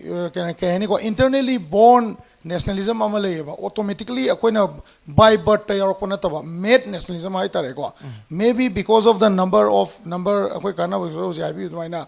magi number and dominance lainaba or maybe ngasai kahani ko leader ama oinaba aigi community manungda aina leader oinaba any many things laiba hai aduna akoina united committee manipurna akoina yengisite amo ngasai we as a manipuri mayam se akoi manipuri nagani manipuri tangkhulni manipuri pamwaini manipuri kabuini ase kamaina hae lakana chahi yankhai ngasi dei chahi yankhai matungda akoi economically socially politically akoi binding se kamai legedage haibasine ba akoi yengai sina aduna mayam gi political kenosiga thought singsiga akoi gi leiriba wakhalon singja kitang khara khenare ba ko sima thamjage aduga ani subuda aina thamjani se kaino haiganda akoina kaigumba akoi se maitei oina sum muk agadi ko manipuri maitei oina muktraba akoina maitei oina muaba ado pangansu amuk pangandang oina mukpa manipuri pangan oina muktaba kabuisu manipuri kabuine khandaba ai kabuine ha dum leiba rongmaisu masu manipuri rongmai oiningdraba ko ado tadi manipuri gi future is di yam tin divisive oiba future ama oiganeba maramdi kaino agana akoina manipuri oina leitaba matamda akoina yauriba saubinu ko mayam political party mayam yaubiri ko politically akoina yauriba party sing sida ko akoi se as a manipuri oina yaurubam changeba akoina aina political party yaw ganda kuki na BJP yawda ma BJPN kuki oina yaweba akoi meitei marakta su BJP party Congress party any party se my party yaw ganda ai se exclusively manipuri ama oina yawraga manipuri gi khuttu thindoga manipuri gi khutto adagi su lamtholakpa ma changeba hojik pauda manipuri gi khutse manungda tumina lamnaramdi yai tawdo mapandadi khut painaraga lepmina bangambagi sakti je hujipau leitri ba very powerful statement ai taramnokse ke manipur gi hanagi sangnai rava prominent politician amoina hojikju leiri aduga hana ekoi former minister oina lebiramba tambijoy koijam ai tawonda raksage tamo yam fundamental oiba question amga hojik tholai Manipur government haidana aikoina leijeribazi India gi federal structure sigi manungda Manipur haiba province sigi oiba aikoi ki state government uni haiba state government si gi kamaina masigi government si elector puno hairagadi Manipur da leiriba furupcha khudingmak Manipur da leiriba district khudingmak assembly constituency hungphu sidagi khalakpa miyamna khalakpa mihuching aduna laingakpa adugumba government amakhakne haiba government sida community khudingmaktagi representation yauri community khudingmakki ayama matamda aiko cabinet minister yawi and for the last two political dispensations sida a chongli pangal committee ni that left out aduga atai di they got cabinet minister adum phangi aduga Manipur gi political history amuk yeng kan di chief minister fawzi oiram da community haje loi oire haitare ayamba chingdagi oire tamdagi oire pangal singdagi oire ado sang no oibuju mayam ama yaure sigi government state government se maitai na pairaga na maitai government ne aikoina haidano ugadoribra nagana pairaga nagai government ne udoira pangana pairaga na pang government ne udoira depending on the person who became the chief minister oiba misaksi gi magi community sina government to represent the godra high question sini nakalama rom dana tasing namak high government se claim to riba sumaina some civil society organization singdagi oigera tongan groups mayam amadagi yam claim mayam amakak lai claim si aikogi maitai gi interest natragana belly gi interest na dominate toroga chatpa government sina toriba magi thabak thong mayam si gi manifestation mayam si tampaki interest carry toroga chatpa dungba government am oiga haiba mayam si su achumba leibra natragana community to the belong to me amana chief minister orgadi haiba community to gi government amani ubase tamokari havini sound of the happy gani hello akogi Manipur conclave 2026 ta aibu kowi basi miraj jam ngai jai aduga aidi thodokna aidi sik party su leite aduga एनी सीएस यावस लेती आईदी विजय कोइजमोइना दम मणिपुर दे हिंगबनी I am nobody अदा मिराज हंगीबा सिमी सर हैबदी मणिपुरी ओइगदबनी को कम्युनिटी में ओइगदब नती मसी कम्युनिटी ओइना खनबदु याम लालेन लवे अखोइगी मतमदुदा ख्वाइदी पिकपा अखोइगी कम्युनिटी ओइबा मणिपुर की मैती पंगल सेम होता अखोई कनाम करीम हाईदेना सना कुनुंगी गोविंद जी टेम्पल चंब यादे है जगह इसिंग इचाउ अखोई कई हाइतरे इकंग थोपद सनबी चामग निपान संगोम सुमुकान इसिंग नोंग तागनी हाइदना अखोई पाबुंग अलीमुद्दीनदु अखोई कोनुंग को असेंग हमांग कई थीदना निंगथौ इज निंगथौ king is king leader is leader हाइदना असेंगमांग खंदना गोविंद जी टेम्पल ममांग पुसलगा संगोम सुमनगीबनीको मदुगा मुक अखोई नोंग तारेना थाजनबम लेखिबने अदुना एनी कम्युनिटी ओबि याय कुकी ने ओइगेरा थादो ओइगेरा नागा ओइगेरा अमन ओइबदा अखोई केमता अखोई मिपाइनगाई ओइदे तबतबो अखोई सब ट्राइबल हाइबताई अखोई से ट्राइबल हाइदना इंग्लिश ना थोलमबदगी ngasi अखोई मचे मचे कारकपने लोइबैदि महौसा अखोइना हावने ले हेद कनाम खदरमदे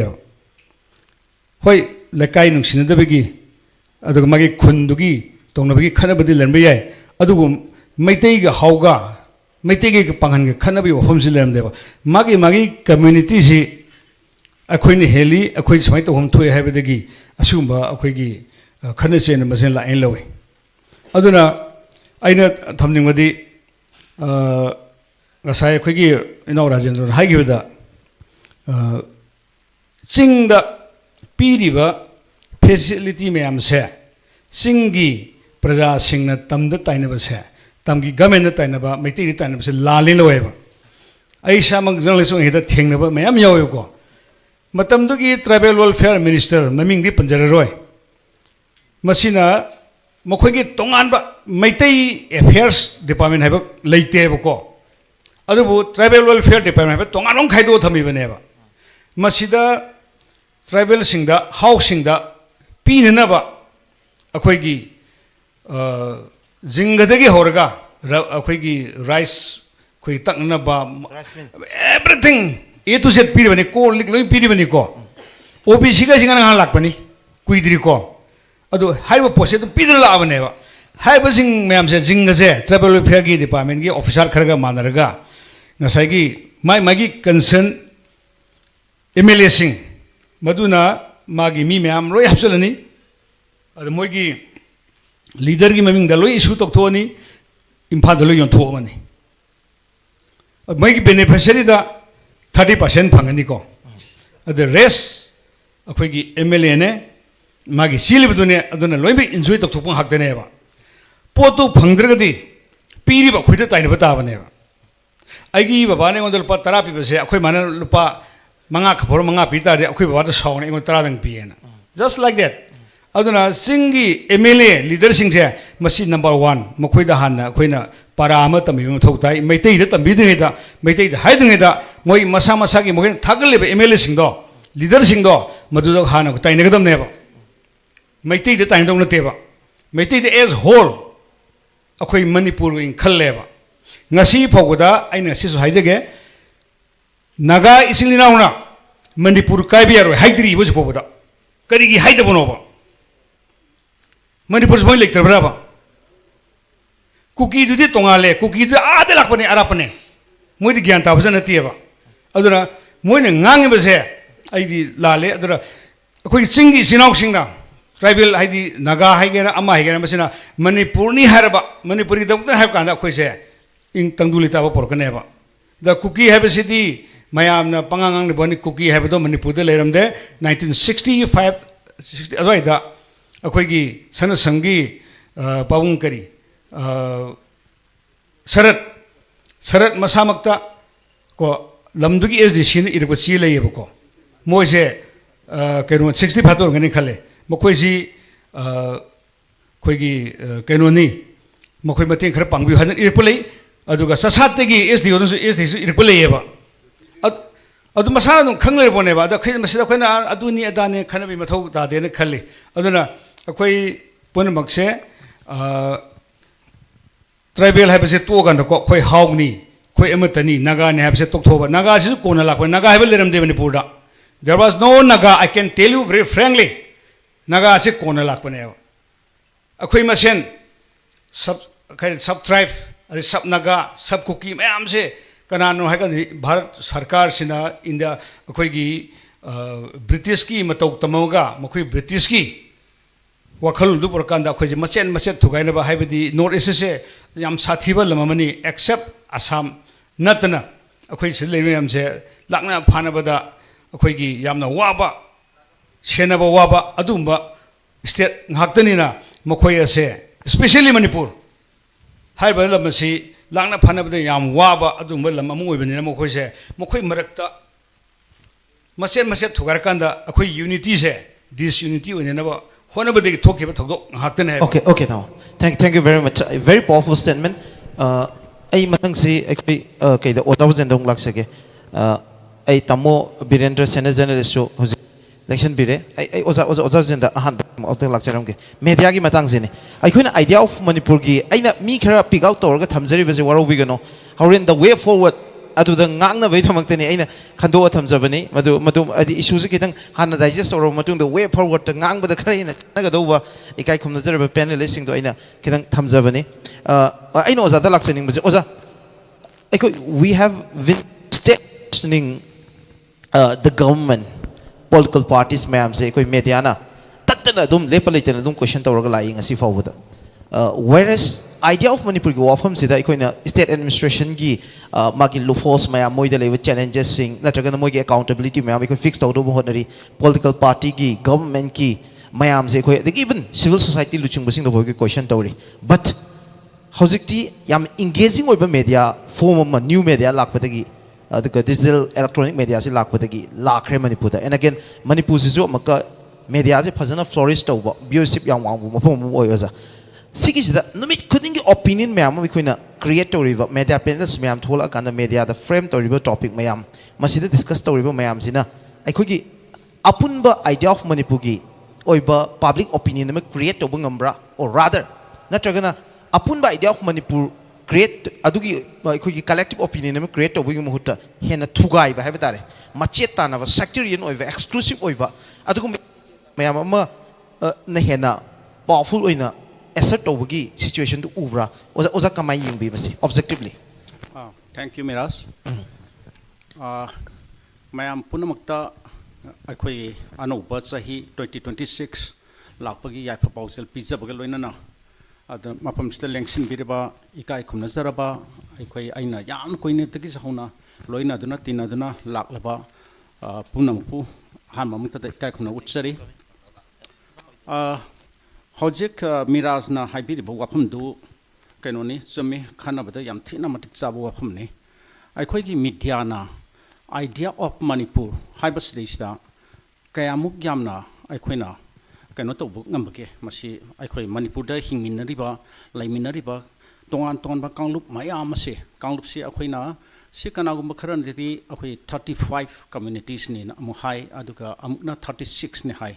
अदो अखोई स्टेट गेजेट कमायना कया लेबनो हाइदु अदुमुक्ति आई मदुम सबचान खंजद्रे अदु एनीवे 35 और 36 और सो अखोई सिदर लेरिबो कम्युनिटी मयाम सिगी मिपुं खुतिमकी इंडिविजुअल पुनमकी वाखलदा अखोई आइडिया ऑफ मणिपुर दा अखोई पुन्ना हिंगमिनबा नुंसी चानना हिंगमिनबा हाइबगी वाखल से मासे पोप्रा हाइबा वाखम से सुमि हंगबा याई अहम मक्तदा मिराज आइडिया ऑफ मणिपुर हाइब वाफम से कमदौना अखोगी मीडिया की मरक्ता मणिपुर की अखोगी मियाम से मरक्ता अखोगी टेरिटोरियल इंटेग्रिटी कायहनदनबा मसिबु ngaktuna thamnanaba honariba अखोगी तोंगान तोंगान लुप मयाम अमा अखोई सिविल सोसाइटी ऑर्गेनाइजेशन सिंग इमा इवन माइरा पाइबी मयाम की ऑर्गेनाइजेशन सिंग लोइनना अखोगी political thinker social thinker observer media person पुनमकी वाखलदा आइडिया ऑफ मणिपुर हाइब टर्म से कमदौना हौरखिबनो हाइबसे अदाइगी मतंगदा आई खितंग हाइजनिंगे आइडिया ऑफ मणिपुर हाइदना लाइरिबा अखोगी ngasiगी इशू मसी मैटर से तसेंगनमक्ति इंडिया की अतोपा स्टेट अमतदा अखोई पाक थेंगनदि हाइबा ताई से idea of Karnataka idea of Tamil Nadu idea of Gujarat idea of Uttar Pradesh का कायना कई सिगुंबा इशू सी अखोई तादि थेंगनदि अदु होय नॉर्थ ईस्ट दी आइडिया ऑफ अखोई कम्युनिटी एथनिक ग्रुप अममगी कम्युनिटी अममगी असिंबा खरा अदुम लैतबदि नते से बोडोलैंड गोरखालैंड हाइबनसिंबा अदुगा हजिकना अमुक मणिपुरदा अखोई नागा खक्तंगी ओइबा एक्सक्लूसिव ओइबा मखोई अदुम्बा टेरिटोरी अदु कुकी खक्तंगी ओइबा एक्सक्लूसिव लैंड नमा सुमाय तौना सिंबगी आइडिया सिंगसे खरा पिक्थबा हाइतारेन खरा यामना खितंग समजिन केनो हाइरबदा खरा पिकना खरा कुप्थना नेरोली हाइतारेन नेरो हाइगद्रा आई मखा ताब वाहिदुदी हाइनिंगद्रे नेरो माइंडेड कैटुदी आई हाइनिंगदेबो अदु खरा पिकपा अदुमा वखलुनगी असिनुमा पोटसक अमनिना हाइजनंगी अदु आइडिया ऑफ मणिपुर से मद्वाइदगी हौरे थोरक इजे सेंग हाइरबदी अखोई मणिपुर हिंगमिनरिबा अखोई कांगलुप कुंथ्रा मंगा और कुंथ्रा तरुक अखोई पुनमक से मणिपुरीनी हाइना अखोइना खंजब ngамदबा अदुगा मागी मागी कांगलुप खक्तंगी ओइबा अदुंबा वाखलोन चेनरपा अदुना मरम ओइरगा ngसागी आइडिया ऑफ मणिपुर से मदुगी पोलखिबनेना आई हाजनंगी ओके यस प्लीज खजिंगनगा हाइबियो अदुना ngसागी अखोई कनोदा मणिपुर आइडिया ऑफ मणिपुर है यामना कन्ना अखोइना प्रोटेक्ट तौरिबा प्रपाउंड तौरिबा अदुगा प्रिजर्व तौनब होनरिबसे मसी अखोई मेजॉरिटी कम्युनिटी ओइरिबा मैतैसिना खरा हेनबा अचौब रोल अमा लवी हजबताई ओके अदुना ngसागी तोंगान तोंगानबा अखोई मयाम पुनमसु हाइबिग्रे मांगदा ngangbikhiba मयामनसु नागागी खक्तगी ओइबा नागा हाइबसदा अमुक मयामनसु अमनु हाइबिख्रिदुनी होजिकतसु आइगी मांगनसु केनो बिजोकोसमनसु हाइबिख्रिदुनी नागा हाइसे तोंगान तोंगानबा ट्राइब मयाममन ट्राइब मचा सब ट्राइब मयाममन पुनसिलगा सेमखिबा अदुंबा अदुमाइना थोलखिबा नोमेनक्लेचर मनी अदो कुकी हाइबसु कुकी हाइबा पोटसि लेते अदो मसी अखोई ब्रिटिश की मतमदा ब्रिटिशना सिनरबा मखोइना टर्म अमदगी ngसागी तोंगान तोंगानबा थादौ पाइटे मार नाटक म्यांमार की चिन असुम मयाम से पुनसिलगा मखोइबु केनोदा अपुनबा अम ओइना अदुम खनखिबा अदुमबा नोमेनक्लेचर अमनी कुकी हाइसे अदुना मखोइगी असुमबा खितंग अखोइगी कर हाइनी खरा केनोदा मसा खक्तंगी मखोइगी कांगलुप खक्तंगी ओइबा अदुमबा आइडिया अमम सागलप मतमदा अखोइ मैतै मेजॉरिटी मैतै अमसुम लोइनाना मेजॉरिटी मैतै के पुण्य सबमिनरिबा अखोई मैतै पांगल हाइरसी मैतै पांगल हाइबसिदा आई मुस्लिम दुमक्ति हाइनिंगदे मैतै पांगल हाइना हाइजनंगी मैतै पांगल हाइसदे अखोई पुण्य अदुम होमिन चामिनरबा लेमिनरबा लोनस अमत ओइन ngamminariba का अदुमबा कांगलुपतुनी अदुना अखोई हाइरबा कांगलुप अनिसिगी केनोदा वाखलोंदा नुक्सा थिबम यारक्तना अखोई मणिपुर की अपुन सक्तम से काहनबा यारोय अदु अखोई मसिरी इपा इपुना सही लिसिंग अनि हेनबकी सही लिसिंग अनि अहुमगी मतमदगी हौरगा सेमलकबा अदुमबा लमदम अमा ओइबनिना अखोई सक्तम से अखोई ngamkhai से काहनबा यारोय हाबा अद्वाइदुदगी आइडिया ऑफ मणिपुर से थोरपनिना आई हाजनंगी ओके अदु मीडिया ना सुमी ना होजिक मिराजना हाइबिकी वाफमदो मी मसिदैदा मीडिया की अचोब रोल अमा लै मीडिया से अहानबा मतमदा अखोई से मे 3 2023 की ममांगददी अखोई लैरिबा प्रिंट अमसुंग इलेक्ट्रॉनिक मीडिया सिंगसे अखोई आइडिया ऑफ मणिपुर से यामना फजना पुखलगा चलंबा अदुंबा चलमी तौरमी अदुबु 2023 मे 3 की मतुंगदगी मसिदैदा खितंग अहोंबा खरा लाखिबा अखोई उई मसिदैदा अखोई सुम वारी तौनरपा टीवी चैनल सिंगदा पैनल डिस्कशन तौरपा मतमदा खरा अखोई खितंग फंडामेंटलिस्ट ओइबा खितंग फैनाटिकल ओइबा खितंग खरा स्ट्रॉंग ओइसनबा हाइतारेने अखोई मैतै सेंट्रिक ओइबा अदुमबगी आइडिया खरा थमखिबा खोखिबा मयाम ngangnarpa mayamsiki marakta adumba ui असिगुम्बा से असिनानी होजिता अखोगी इकाय खुनजरबा अखोगी पैनलिस्ट मैबोन फाउमैनसु होजिता हाबिखिबदने अदना मैतैना मैतै खक्तकी वा nganglabadi अखोगी ngसागी आइडिया ऑफ मणिपुर से यारोय हायबदो अदना होजिक ngसागी हौखिबा सही अनिगा था खरसिकी मनुंगदा अखोइना केनोता मीडिया चैनल सिंगदा ꯑꯩꯈꯣꯏ ꯁꯨꯃꯥꯏꯅ ꯑꯩꯈꯣꯏ ꯀꯅꯥꯒꯨꯝꯕ ꯉꯥꯡꯕꯤ ꯁꯛꯄꯤꯔꯤꯕ ꯑꯩꯈꯣꯏ ꯌꯥꯝꯅ ꯏꯀꯥꯏ ꯈꯨꯝꯅꯖꯔꯕ ꯊꯣꯏꯗꯣꯛꯅ ꯈꯪꯍꯩꯔꯕ ꯑꯩꯈꯣꯏ ꯁ꯭ꯇꯗꯤ ꯅꯤꯡꯊꯤꯖꯅ ꯐꯖꯅ ꯇꯧꯕꯤꯔꯤꯕ ꯑꯗꯨꯝꯕ ꯄꯦꯅꯦꯂꯤꯁ ꯑꯣꯏꯕꯤꯔꯤꯕ ꯏꯆꯤꯟ ꯏꯅꯥꯎꯁꯤꯡꯅ ꯒꯤ ꯃꯔꯛꯇꯒꯤ ꯍꯥꯏꯇꯥꯔꯦ ꯂꯣꯏꯅꯃꯛꯇꯤ ꯅꯠꯇ꯭ꯔꯒꯁꯨ ꯈꯔ ꯈꯖꯤꯛ ꯑꯩꯈꯣꯏꯒꯤ ꯀꯩꯅꯣ ꯈꯔ ꯍꯦꯟꯅ ꯁ꯭ꯇ꯭ꯔꯣꯡ ꯑꯣꯏꯁꯤꯟꯕ ꯑꯗꯨꯝꯕ ꯃꯩꯇꯩ ꯁꯦꯟꯇ꯭ꯔꯤꯛ ꯑꯣꯏꯕ ꯄꯣꯠꯁꯦ ꯊꯝꯈꯤꯕꯗꯨ ꯑꯩꯈꯣꯏ ꯊꯦꯡꯅꯗꯕ ꯅꯠꯇꯦ ꯑꯗꯨꯅꯕꯨ ꯑꯩꯈꯣꯏ ꯃꯌꯥꯝꯁꯤꯗ ꯐꯝꯕꯤꯔꯤꯕ ꯃꯌꯥꯝꯒꯤ ꯃꯔꯛꯇꯁꯨ ꯌꯥꯎꯔꯤꯕꯅꯤ ꯃꯌꯥꯝꯁꯤꯡ ꯃꯔꯛꯇ ꯑꯩ ꯃꯤꯡ ꯑꯗꯨꯝ ꯄꯟꯖꯒꯦ ꯀꯩꯁꯨ ꯀꯥꯏꯗꯦ ꯈꯔ ꯑꯗꯨꯝ ꯐ꯭ꯔꯦꯡꯀꯂꯤ ꯑꯗꯨꯝ ꯍꯥꯏꯅꯁꯦꯕ ꯁꯦ ꯑꯩꯒꯤ ꯏꯅꯥꯎ ꯕꯣꯏ ꯔꯥꯖꯦꯟꯗ꯭ꯔꯣ ꯃꯥ ꯃꯁꯥꯃꯛꯅ ꯃꯍꯥꯛꯀꯤ ꯐꯦꯁꯕꯨꯛ ꯄꯣꯁꯇꯒ ꯀꯌꯥꯒꯤ ꯃꯇꯤꯛ ꯇꯣꯏꯅ ꯏꯔꯛꯄꯅꯣ ꯍꯧꯖꯤꯛ ꯑꯩꯈꯣꯏꯒꯤ ꯃꯤꯗꯤꯌꯥꯁꯤꯅ ꯅꯣꯏꯅ ꯇꯤꯚꯤ ꯆꯦꯅꯦꯜꯁꯤꯡꯗ ꯈꯟꯅ ꯅꯩꯅꯔꯤꯕ ꯃꯌꯥꯝꯗꯣ ꯑꯗꯨꯅ ꯃꯔꯝ ꯑꯣꯏꯔꯒ ꯑꯩꯈꯣꯏꯒꯤ ꯃꯅꯤꯄꯨꯔꯒꯤ ꯑꯄꯨꯟꯕ ꯁꯛꯇꯝ ꯀꯩꯅꯣ ꯇꯧꯅꯕ ꯌꯣꯛꯈꯠꯄꯒꯤ ꯃꯍꯨꯠꯇ ꯀꯥꯍꯟꯕꯗ ꯍꯦꯟꯅ ꯃꯇꯦꯡ ꯄꯥꯡꯒꯗꯧꯔꯦ ꯑꯗꯨꯒ ꯅꯈꯣꯏꯅ ꯉꯥꯡꯅꯔꯤꯕ ꯈꯟꯅꯔꯤꯕ ꯃꯌꯥꯝꯗꯣ ꯑꯔꯣꯟ ꯑꯊꯨꯞꯄ ꯍꯥꯏꯕꯁꯨ ꯈꯔ ꯌꯦꯡꯉꯨ ꯑꯗꯨ ꯄꯨꯝꯅꯃꯛꯇ ꯂꯣꯏꯅ ꯑꯦꯛꯁꯄꯣꯖ ꯇꯧꯔꯤ ꯀꯥꯏꯅ ꯍꯥꯏꯈꯤꯕꯁꯤ ꯃꯍꯥꯛꯅꯁꯨ ꯇꯧꯔꯤꯕꯅꯤ ꯍꯥꯏꯔꯛꯏꯕꯅꯤ ꯑꯗꯨ ꯃꯍꯥꯛꯇ ꯅꯠꯇꯦ ꯑꯇꯣꯞꯄ ꯃꯌꯥꯝ ꯑꯩꯈꯣꯏꯒꯤ ꯁꯣꯁꯥꯏꯇꯤꯁꯒꯤ ꯂꯩꯔꯤꯕ ꯑꯩꯈꯣꯏ ꯏꯀꯥꯏ ꯈꯨꯝꯅꯔꯕ ꯁꯤꯇꯤꯖꯟ ꯃꯌꯥꯝ ꯑꯃꯅꯁꯨ ꯃꯈꯣꯏꯅ ꯃꯣꯠ ꯄꯤꯔꯛꯈ꯭ꯔꯕ ꯂꯩꯈ꯭ꯔꯕꯅꯦꯕ ꯑꯗꯨꯅ ꯑꯩꯈꯣꯏꯅ ꯀꯩꯅꯣꯗ ꯄꯦꯅꯦꯜ ꯗꯤꯁꯀꯁꯟꯁꯤꯡꯗ ꯀꯔꯤꯁꯤꯡꯗ ꯑꯩꯈꯣꯏ ꯏꯂꯦꯛꯇ꯭ꯔꯣꯅꯤꯛ ꯃꯤꯗꯤꯌꯥꯗ ꯈꯟꯅ ꯅꯩꯅꯕ ꯃꯇꯝꯗꯁꯨ ꯑꯩꯈꯣꯏ ꯀꯔꯤ ꯍꯥꯏꯅꯤ ꯀꯩꯅꯣꯁꯤꯡꯁꯦ ꯋꯥꯈꯜꯁꯦ ꯅꯤꯡꯊꯤꯖꯅ ꯑꯩꯈꯣꯏꯅ ꯊꯝꯒꯗꯧꯅꯤ ꯍꯥꯏꯇꯥꯔꯦ ꯈꯔ ꯐꯣꯡꯅ ꯉꯥꯡꯕ ꯌꯥꯕ ꯋꯥꯐꯝ ꯀꯔꯝꯕꯅꯣ ꯑꯗꯨꯒꯈꯔ ꯀꯨꯞꯊꯅ ꯑꯩꯈꯣꯏꯅ ꯈꯔ ꯂꯣꯠꯁꯤꯜꯂꯒ ꯊꯝꯕ ꯌꯥꯕ ꯀꯣꯟꯅ ꯑꯩꯈꯣꯏꯅ ꯀꯔꯤ ꯍꯥꯏꯅꯤ ꯀ꯭ꯂꯣꯖ ꯗꯣꯔꯗ ꯈꯟꯅꯕ ꯌꯥꯕ ꯋꯥꯐꯝꯅ ꯀꯔꯤꯅꯣ ꯁꯤꯒꯨꯝꯕꯀꯥꯁꯤ ꯈꯔ ꯑꯩꯈꯣꯏ ꯈꯥꯏꯗꯣꯛꯑꯒ ꯀꯦꯇꯦꯒꯣꯔꯥꯏꯖ ꯇꯧꯔꯒ ꯑꯩꯈꯣꯏ ꯈꯔ ꯍꯥꯏꯅꯕ ꯉꯥꯡꯅꯕ ꯐꯣꯡꯗꯣꯛꯅꯕꯁꯦ ꯃꯊꯧ ꯇꯥꯕ꯭ꯔꯥꯅ ꯑꯩ ꯍꯥꯏꯖꯅꯤꯡꯉꯤ ꯃꯤꯔꯥꯖ ꯑꯣꯖꯥ ꯊꯥꯒꯠꯆꯔꯤ ꯌꯥꯝꯅ ꯑꯦꯅꯥꯂꯥꯏꯇꯤꯀꯦꯜ ꯑꯣꯏꯕ ꯑꯣꯕꯖꯔꯕꯦꯁꯟ ꯑꯃ ꯊꯝꯕꯤꯕ ꯑꯗꯨꯒ ꯌꯥꯝ ꯑꯣꯕꯖꯦꯛꯇꯤꯚ ꯑꯣꯏꯅꯁꯨ ꯑꯦꯅꯥꯂꯥꯏꯖ ꯇꯧꯕꯤꯕꯒꯤꯗꯃꯛꯇ ꯑꯩ ꯑꯣꯖꯥꯕꯨ ꯊꯥꯒꯠꯆꯔꯤ ꯀꯥꯏꯈꯣꯟꯕ ꯎꯠꯆꯔꯤ ꯃꯊꯪꯁꯦ ꯑꯩ ꯌꯥꯝ ꯁꯣꯔꯠꯂꯤ ꯑꯃꯇꯪ ꯂꯥꯛꯆꯔꯝꯒꯦ ꯑꯥꯏꯗꯤꯌꯥ ꯑꯣꯐ ꯃꯅꯤꯄꯨꯔꯒꯤ ꯋꯥꯐꯝꯁꯤ ꯅꯩꯅꯔꯛꯄ ꯃꯇꯝꯗ ꯑꯩꯈꯣꯏꯅ ꯏꯟ ꯇꯔꯝꯁ ꯑꯣꯐ ꯑꯦꯛꯁꯦꯞ ꯏꯀꯣꯅꯣꯃꯤꯒꯤ ꯄꯥꯔꯠꯁꯤꯗ ꯉꯥꯏꯔꯦ ꯍꯧꯖꯤꯛ ꯑꯩꯈꯣꯏꯅ ꯅꯩꯅꯗꯕ ꯄꯥꯔꯠꯁꯦ ꯑꯌꯥꯝꯕ ꯍꯤꯁꯇꯣꯔꯤꯀꯦꯜ ꯄꯥꯔꯠ ꯍꯧꯖꯤꯛ ꯂꯩꯔꯤꯕ ꯁꯣꯁꯤꯌꯣ ꯄꯣꯂꯤꯇꯤꯀꯦꯜ ꯏꯁꯨꯁ ꯃꯌꯥꯝ ꯍꯧꯈꯤꯕ ꯃꯦꯒꯤ ꯇꯥꯡ 3ꯗꯒꯤ ꯂꯥꯛꯈꯤꯕ ꯁꯔꯀꯝꯇꯦꯟꯁꯦꯁ ꯃꯌꯥꯝꯁꯤꯁꯨ ꯑꯩꯈꯣꯏ ꯑꯌꯥꯝꯕꯗꯤ ꯅꯩꯅꯈ꯭ꯔꯦ ꯍꯧꯖꯤꯛ ꯐꯥꯎꯕꯗ ꯑꯗꯣ ꯌꯥꯝꯅ ꯑꯦꯀꯥꯗꯦꯃꯤꯛ ꯑꯣꯏꯅ ꯑꯗꯨꯒ ꯌꯥꯝ ꯑꯣꯕꯖꯦꯛꯇꯤꯚꯤꯇꯤ ꯋꯤꯠ ꯑ ꯂꯣꯠ ꯑꯣꯐ ꯑꯣꯕꯖꯦꯛꯇꯤቭ ꯁꯦꯟꯁꯇ ꯅꯩꯅꯕꯒꯤ ꯃꯃꯤꯗꯨꯃꯗꯤ ꯉꯁꯤ ꯌꯥꯝ ꯐꯖꯅ ꯇꯥꯏꯌꯦꯅ ꯑꯩ ꯊꯝꯖꯒꯦ ꯑꯗꯨꯒ ꯚꯦꯔꯤ ꯄꯥꯋꯔꯐꯨꯜ ꯁ꯭ꯇꯦꯠꯃꯦꯟ ꯉꯥꯛꯇꯅꯤ ꯑꯩꯈꯣꯏ ꯉꯁꯤ ꯄꯥꯕ꯭ꯂꯤꯛ ꯄ꯭ꯔꯣꯃꯤꯅꯦꯟ ꯑꯣꯏꯕ ꯃꯌꯥꯝꯁꯤꯗꯒꯤ ꯑꯩꯈꯣꯏ ꯊꯝꯕꯤꯔꯤꯕ ꯋꯥꯐꯝꯁꯦ ꯑꯩ ꯃꯊꯪꯁꯦ ꯇꯥꯃꯣ ꯀꯥꯄꯨꯔꯗ ꯑꯃꯨꯛ ꯂꯥꯛꯆꯔꯝꯒꯦ ꯇꯥꯃꯣ what is need to be done at the moment ꯍꯧꯖꯤꯛ ꯍꯧꯖꯤꯛ ꯇꯧꯕ ꯌꯥꯕꯁꯦ ꯀꯔꯤ ꯂꯩ ꯇꯥꯃꯣ ꯑꯦꯅꯤꯕꯣꯗꯤ ꯑꯣꯏꯕ ꯌꯥꯏꯀꯣ ꯄ꯭ꯔꯖꯥꯅ ꯑꯣꯏꯕ ꯌꯥꯏ ꯒꯚꯔꯟꯃꯦꯟ ꯑꯣꯏꯕ ꯌꯥꯏ ꯇꯧꯕꯗꯣ ꯑꯃꯈꯛꯇꯪꯗꯤ ꯍꯥꯏꯕꯤꯒꯗꯕ ꯇꯥꯃꯣ ꯑꯗꯣ ꯍꯧꯖꯤꯛ ꯂꯩꯔꯤꯕ ꯀ꯭ꯔꯥꯏꯁꯤꯁ ꯅꯠꯇ꯭ꯔꯒ ꯑꯟꯔꯦꯁꯁꯤ ꯔꯤꯖꯣꯜቭ ꯇꯧꯁꯦ ꯍꯥꯏꯔꯒꯗꯤ ꯍꯧꯖꯤꯛ ꯋꯦ ꯐꯣꯔꯋꯥꯔꯗꯇ ꯇꯥꯃꯣ ꯑꯩꯈꯣꯏ ꯆꯪꯉꯛꯑꯕꯅꯤ ꯀꯔꯤ ꯇꯧꯕ ꯇꯥꯏ ꯑꯍꯥꯟꯕꯗ ꯊꯣꯏꯗꯣꯛ ꯍꯦꯟꯗꯣꯛꯅ ꯉꯁꯤꯒꯤ ꯑꯁꯤꯒꯨꯝꯂꯕ ꯅ꯭ꯌꯨ ꯏꯌꯔꯒꯤ ꯅꯨꯃꯤꯠ ꯑꯁꯤꯗ ꯄꯨꯜꯂꯤꯕ ꯃꯇꯤꯛ ꯆꯥꯔꯕ ꯂꯝꯗꯝ ꯑꯁꯤꯒꯤ ꯃꯅꯤꯄꯨꯔꯒꯤ ꯂꯨꯆꯤꯡꯕ ꯄꯨꯝꯅꯃꯛ ꯑꯍꯜ ꯂꯃꯟ ꯑꯩꯈꯣꯏꯒꯤ ꯄꯣꯂꯤꯇꯤꯀꯦꯜꯒꯤ ꯐꯤꯜꯗ ꯂꯩꯕꯤꯔꯤꯕ ꯑꯃꯗꯤ ꯑꯦꯛꯇꯤꯚꯤꯁ ꯑꯣꯏꯅ ꯂꯩꯕꯤꯔꯤꯕ ꯑꯃꯗꯤ ꯃꯦꯗꯤꯌꯥꯒꯤ ꯄꯨꯝꯅꯃꯛ ꯏꯀꯣꯛꯅꯣꯅ ꯈꯨꯔꯨꯝꯖꯔꯤ ꯂꯣꯏꯅꯅ happy new year to all brothers and sisters punamakta yaifa paujel new year gi pijari miraz aikoina tawgadobasi hojiksi karimta leite aigi mortadi aikoi nuksi na badarkar lei nuksi na bahaibasi leiragadi ozamai bon si aigi dalaga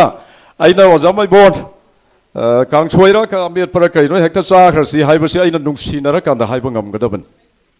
kanaagumba nungsidaba ama lakpa matamdadi is sumaina sakhangdaba ama lai mitop ama dagi ges ama lai magidamakta mathel lukoi langba ama muk darkar leiba nungsibadadi leiramiba mathendo chume oja chasi aina haidana aikoi pudamaksi nungsinaba ama khak darkar lei miraz kadom chakre wahang hangamaga miraz sengre ngasidi khitang chu nungaina nainasi adugi mathakta aikoi se nungsinaba ama khak aikoi gi maraksida nungsinaba isial ama khak puroknaba honasi maramdi nahaki question dugi ahan bak pakhumni ai gisa aikoi karimata aikoi tawningai leite lamdam masida leriba aikoi purup khuding makse nungsina ba makhak darkar lei miras makelam jathang inau makelam jathang chunga sidi pulle aiga yam nungai adagi ozamai bon yaure ado masi kari no nuksina da basi kadai dei horake haibase madugi matang do dai mate amari dang thamjege ya tai yamna su thambi re aikoi gi tawon bijoina su thambi re adagi tai leaders sing su kayam thambi re kuki haiba naga haiba ngasai oja santana su thambi ki asi pandaba ya dabani ko nuksina badu langna na bahona badu nuksina da basi kadai dagi hokri banu haiba si mai khoi thidok ta ya de Greater Nagaland haiba port ama khak khoi gi naga gi phurup ta saga lakhi base ꯃꯁꯤꯅ ꯃꯅꯤꯄꯨꯔꯒꯤ ꯄ꯭ꯔꯖꯥꯁꯤꯡ ꯄꯨꯝꯅꯃꯛꯇ ꯑꯣꯖꯥ ꯁꯥꯟꯇꯅ ꯍꯥꯏꯈꯤꯕꯗꯨ ꯌꯥꯝ ꯆꯨꯝꯕ ꯑꯩ ꯃꯗꯨ ꯌꯥꯝ ꯑꯩ ꯊꯥꯒꯠꯅꯤꯡꯉꯤ ꯃꯗꯨꯗꯒꯤ ꯍꯧꯔꯒ ꯑꯩꯈꯣꯏꯒꯤ ꯀꯥꯡꯂꯨꯞ ꯄꯨꯝꯅꯃꯛꯁꯤ ꯖꯥꯇꯤ ꯄꯨꯝꯅꯃꯛꯁꯤꯗ ꯑꯩꯒꯤ ꯀꯝꯃꯨꯅꯤꯇꯤꯒꯤ ꯑꯣꯏꯕ ꯀꯩꯅꯣ ꯑꯃꯈꯛ ꯁꯥꯒꯠꯅꯤꯡꯕꯒꯤ ꯄꯣꯠ ꯑꯃꯈꯛ ꯐꯥꯎꯍꯟꯈꯤꯕ ꯃꯁꯤꯃ ꯃꯔꯨ ꯍꯨꯟꯈꯤꯕ ꯍꯥꯏꯇꯥꯔꯦ ꯇꯁꯦꯡꯕꯗꯤ ꯍꯧꯖꯤꯛ ꯍꯥꯏꯕꯤꯈ꯭ꯔꯤꯕꯗꯨꯅꯤ ꯑꯈꯪ ꯑꯍꯩꯁꯤꯡꯅꯁꯨ ꯅꯥꯒꯥ ꯍꯥꯏꯕ ꯀꯩꯅꯣꯁꯤ ꯋꯥꯔꯗꯁꯤ ꯃꯅꯤꯄꯨꯔꯗ ꯂꯩꯇꯦ ꯀꯩꯅꯣ ꯍꯤꯁꯇ꯭ꯔꯤꯗ ꯂꯩꯇꯦ ꯍꯥꯏꯇꯥꯏ ꯀꯨꯀꯤ ꯍꯥꯏꯕꯁꯤꯁꯨ ꯂꯩꯇꯦ ꯃꯈꯣꯏꯁꯤ ꯀꯔꯤꯝꯇ ꯅꯠꯇꯦ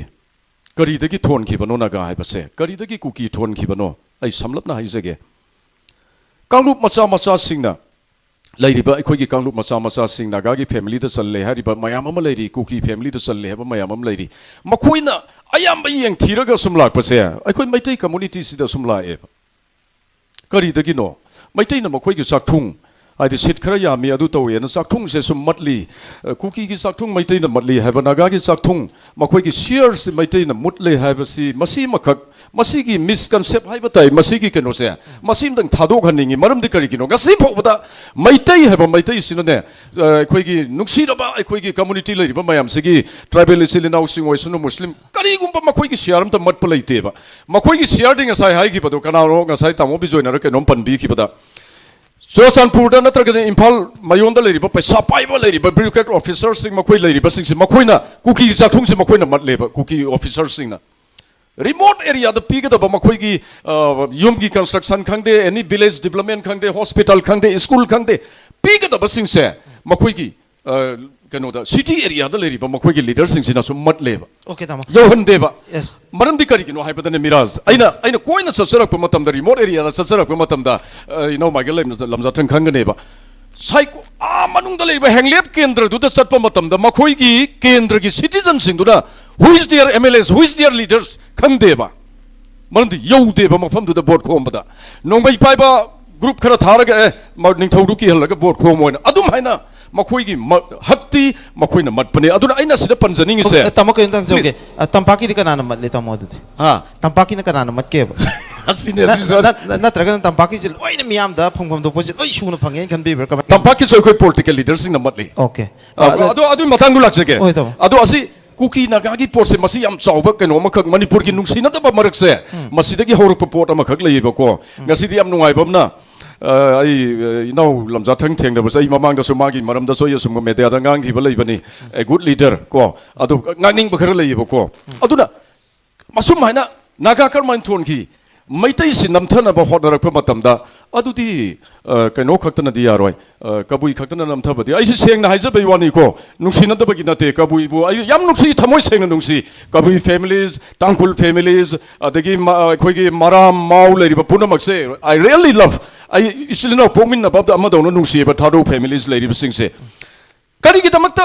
ꯑꯗꯨꯒꯤꯗꯃꯛꯇꯅꯦꯕ ꯑꯦ ꯅꯦꯝ ꯑꯣꯐ ꯑꯝꯕ꯭ꯔꯦꯂꯥ ꯅꯥꯒꯥ ꯍꯥꯏꯕꯁꯤ ꯑꯝꯕ꯭ꯔꯦꯂꯥ ꯑꯃꯒꯤ ꯃꯃꯤꯡꯅꯦꯕ Yes. ꯑꯝꯕ꯭ꯔꯦꯂꯥꯗꯨꯒꯤ ꯃꯅꯨꯡꯗ ꯀꯅꯥ ꯂꯩ ꯀꯩꯅꯣ ꯂꯩꯒꯅꯤ ꯑꯩꯈꯣꯏꯒꯤ ꯀꯕꯨꯏ ꯂꯩꯒꯅꯤ ꯃꯔꯤꯡ ꯂꯩꯒꯅꯤ ꯇꯥꯡꯈꯨꯜ ꯂꯩꯒꯅꯤ ꯑꯗꯒꯤ ꯃꯌꯥꯝꯁꯤ ꯂꯩꯔꯒ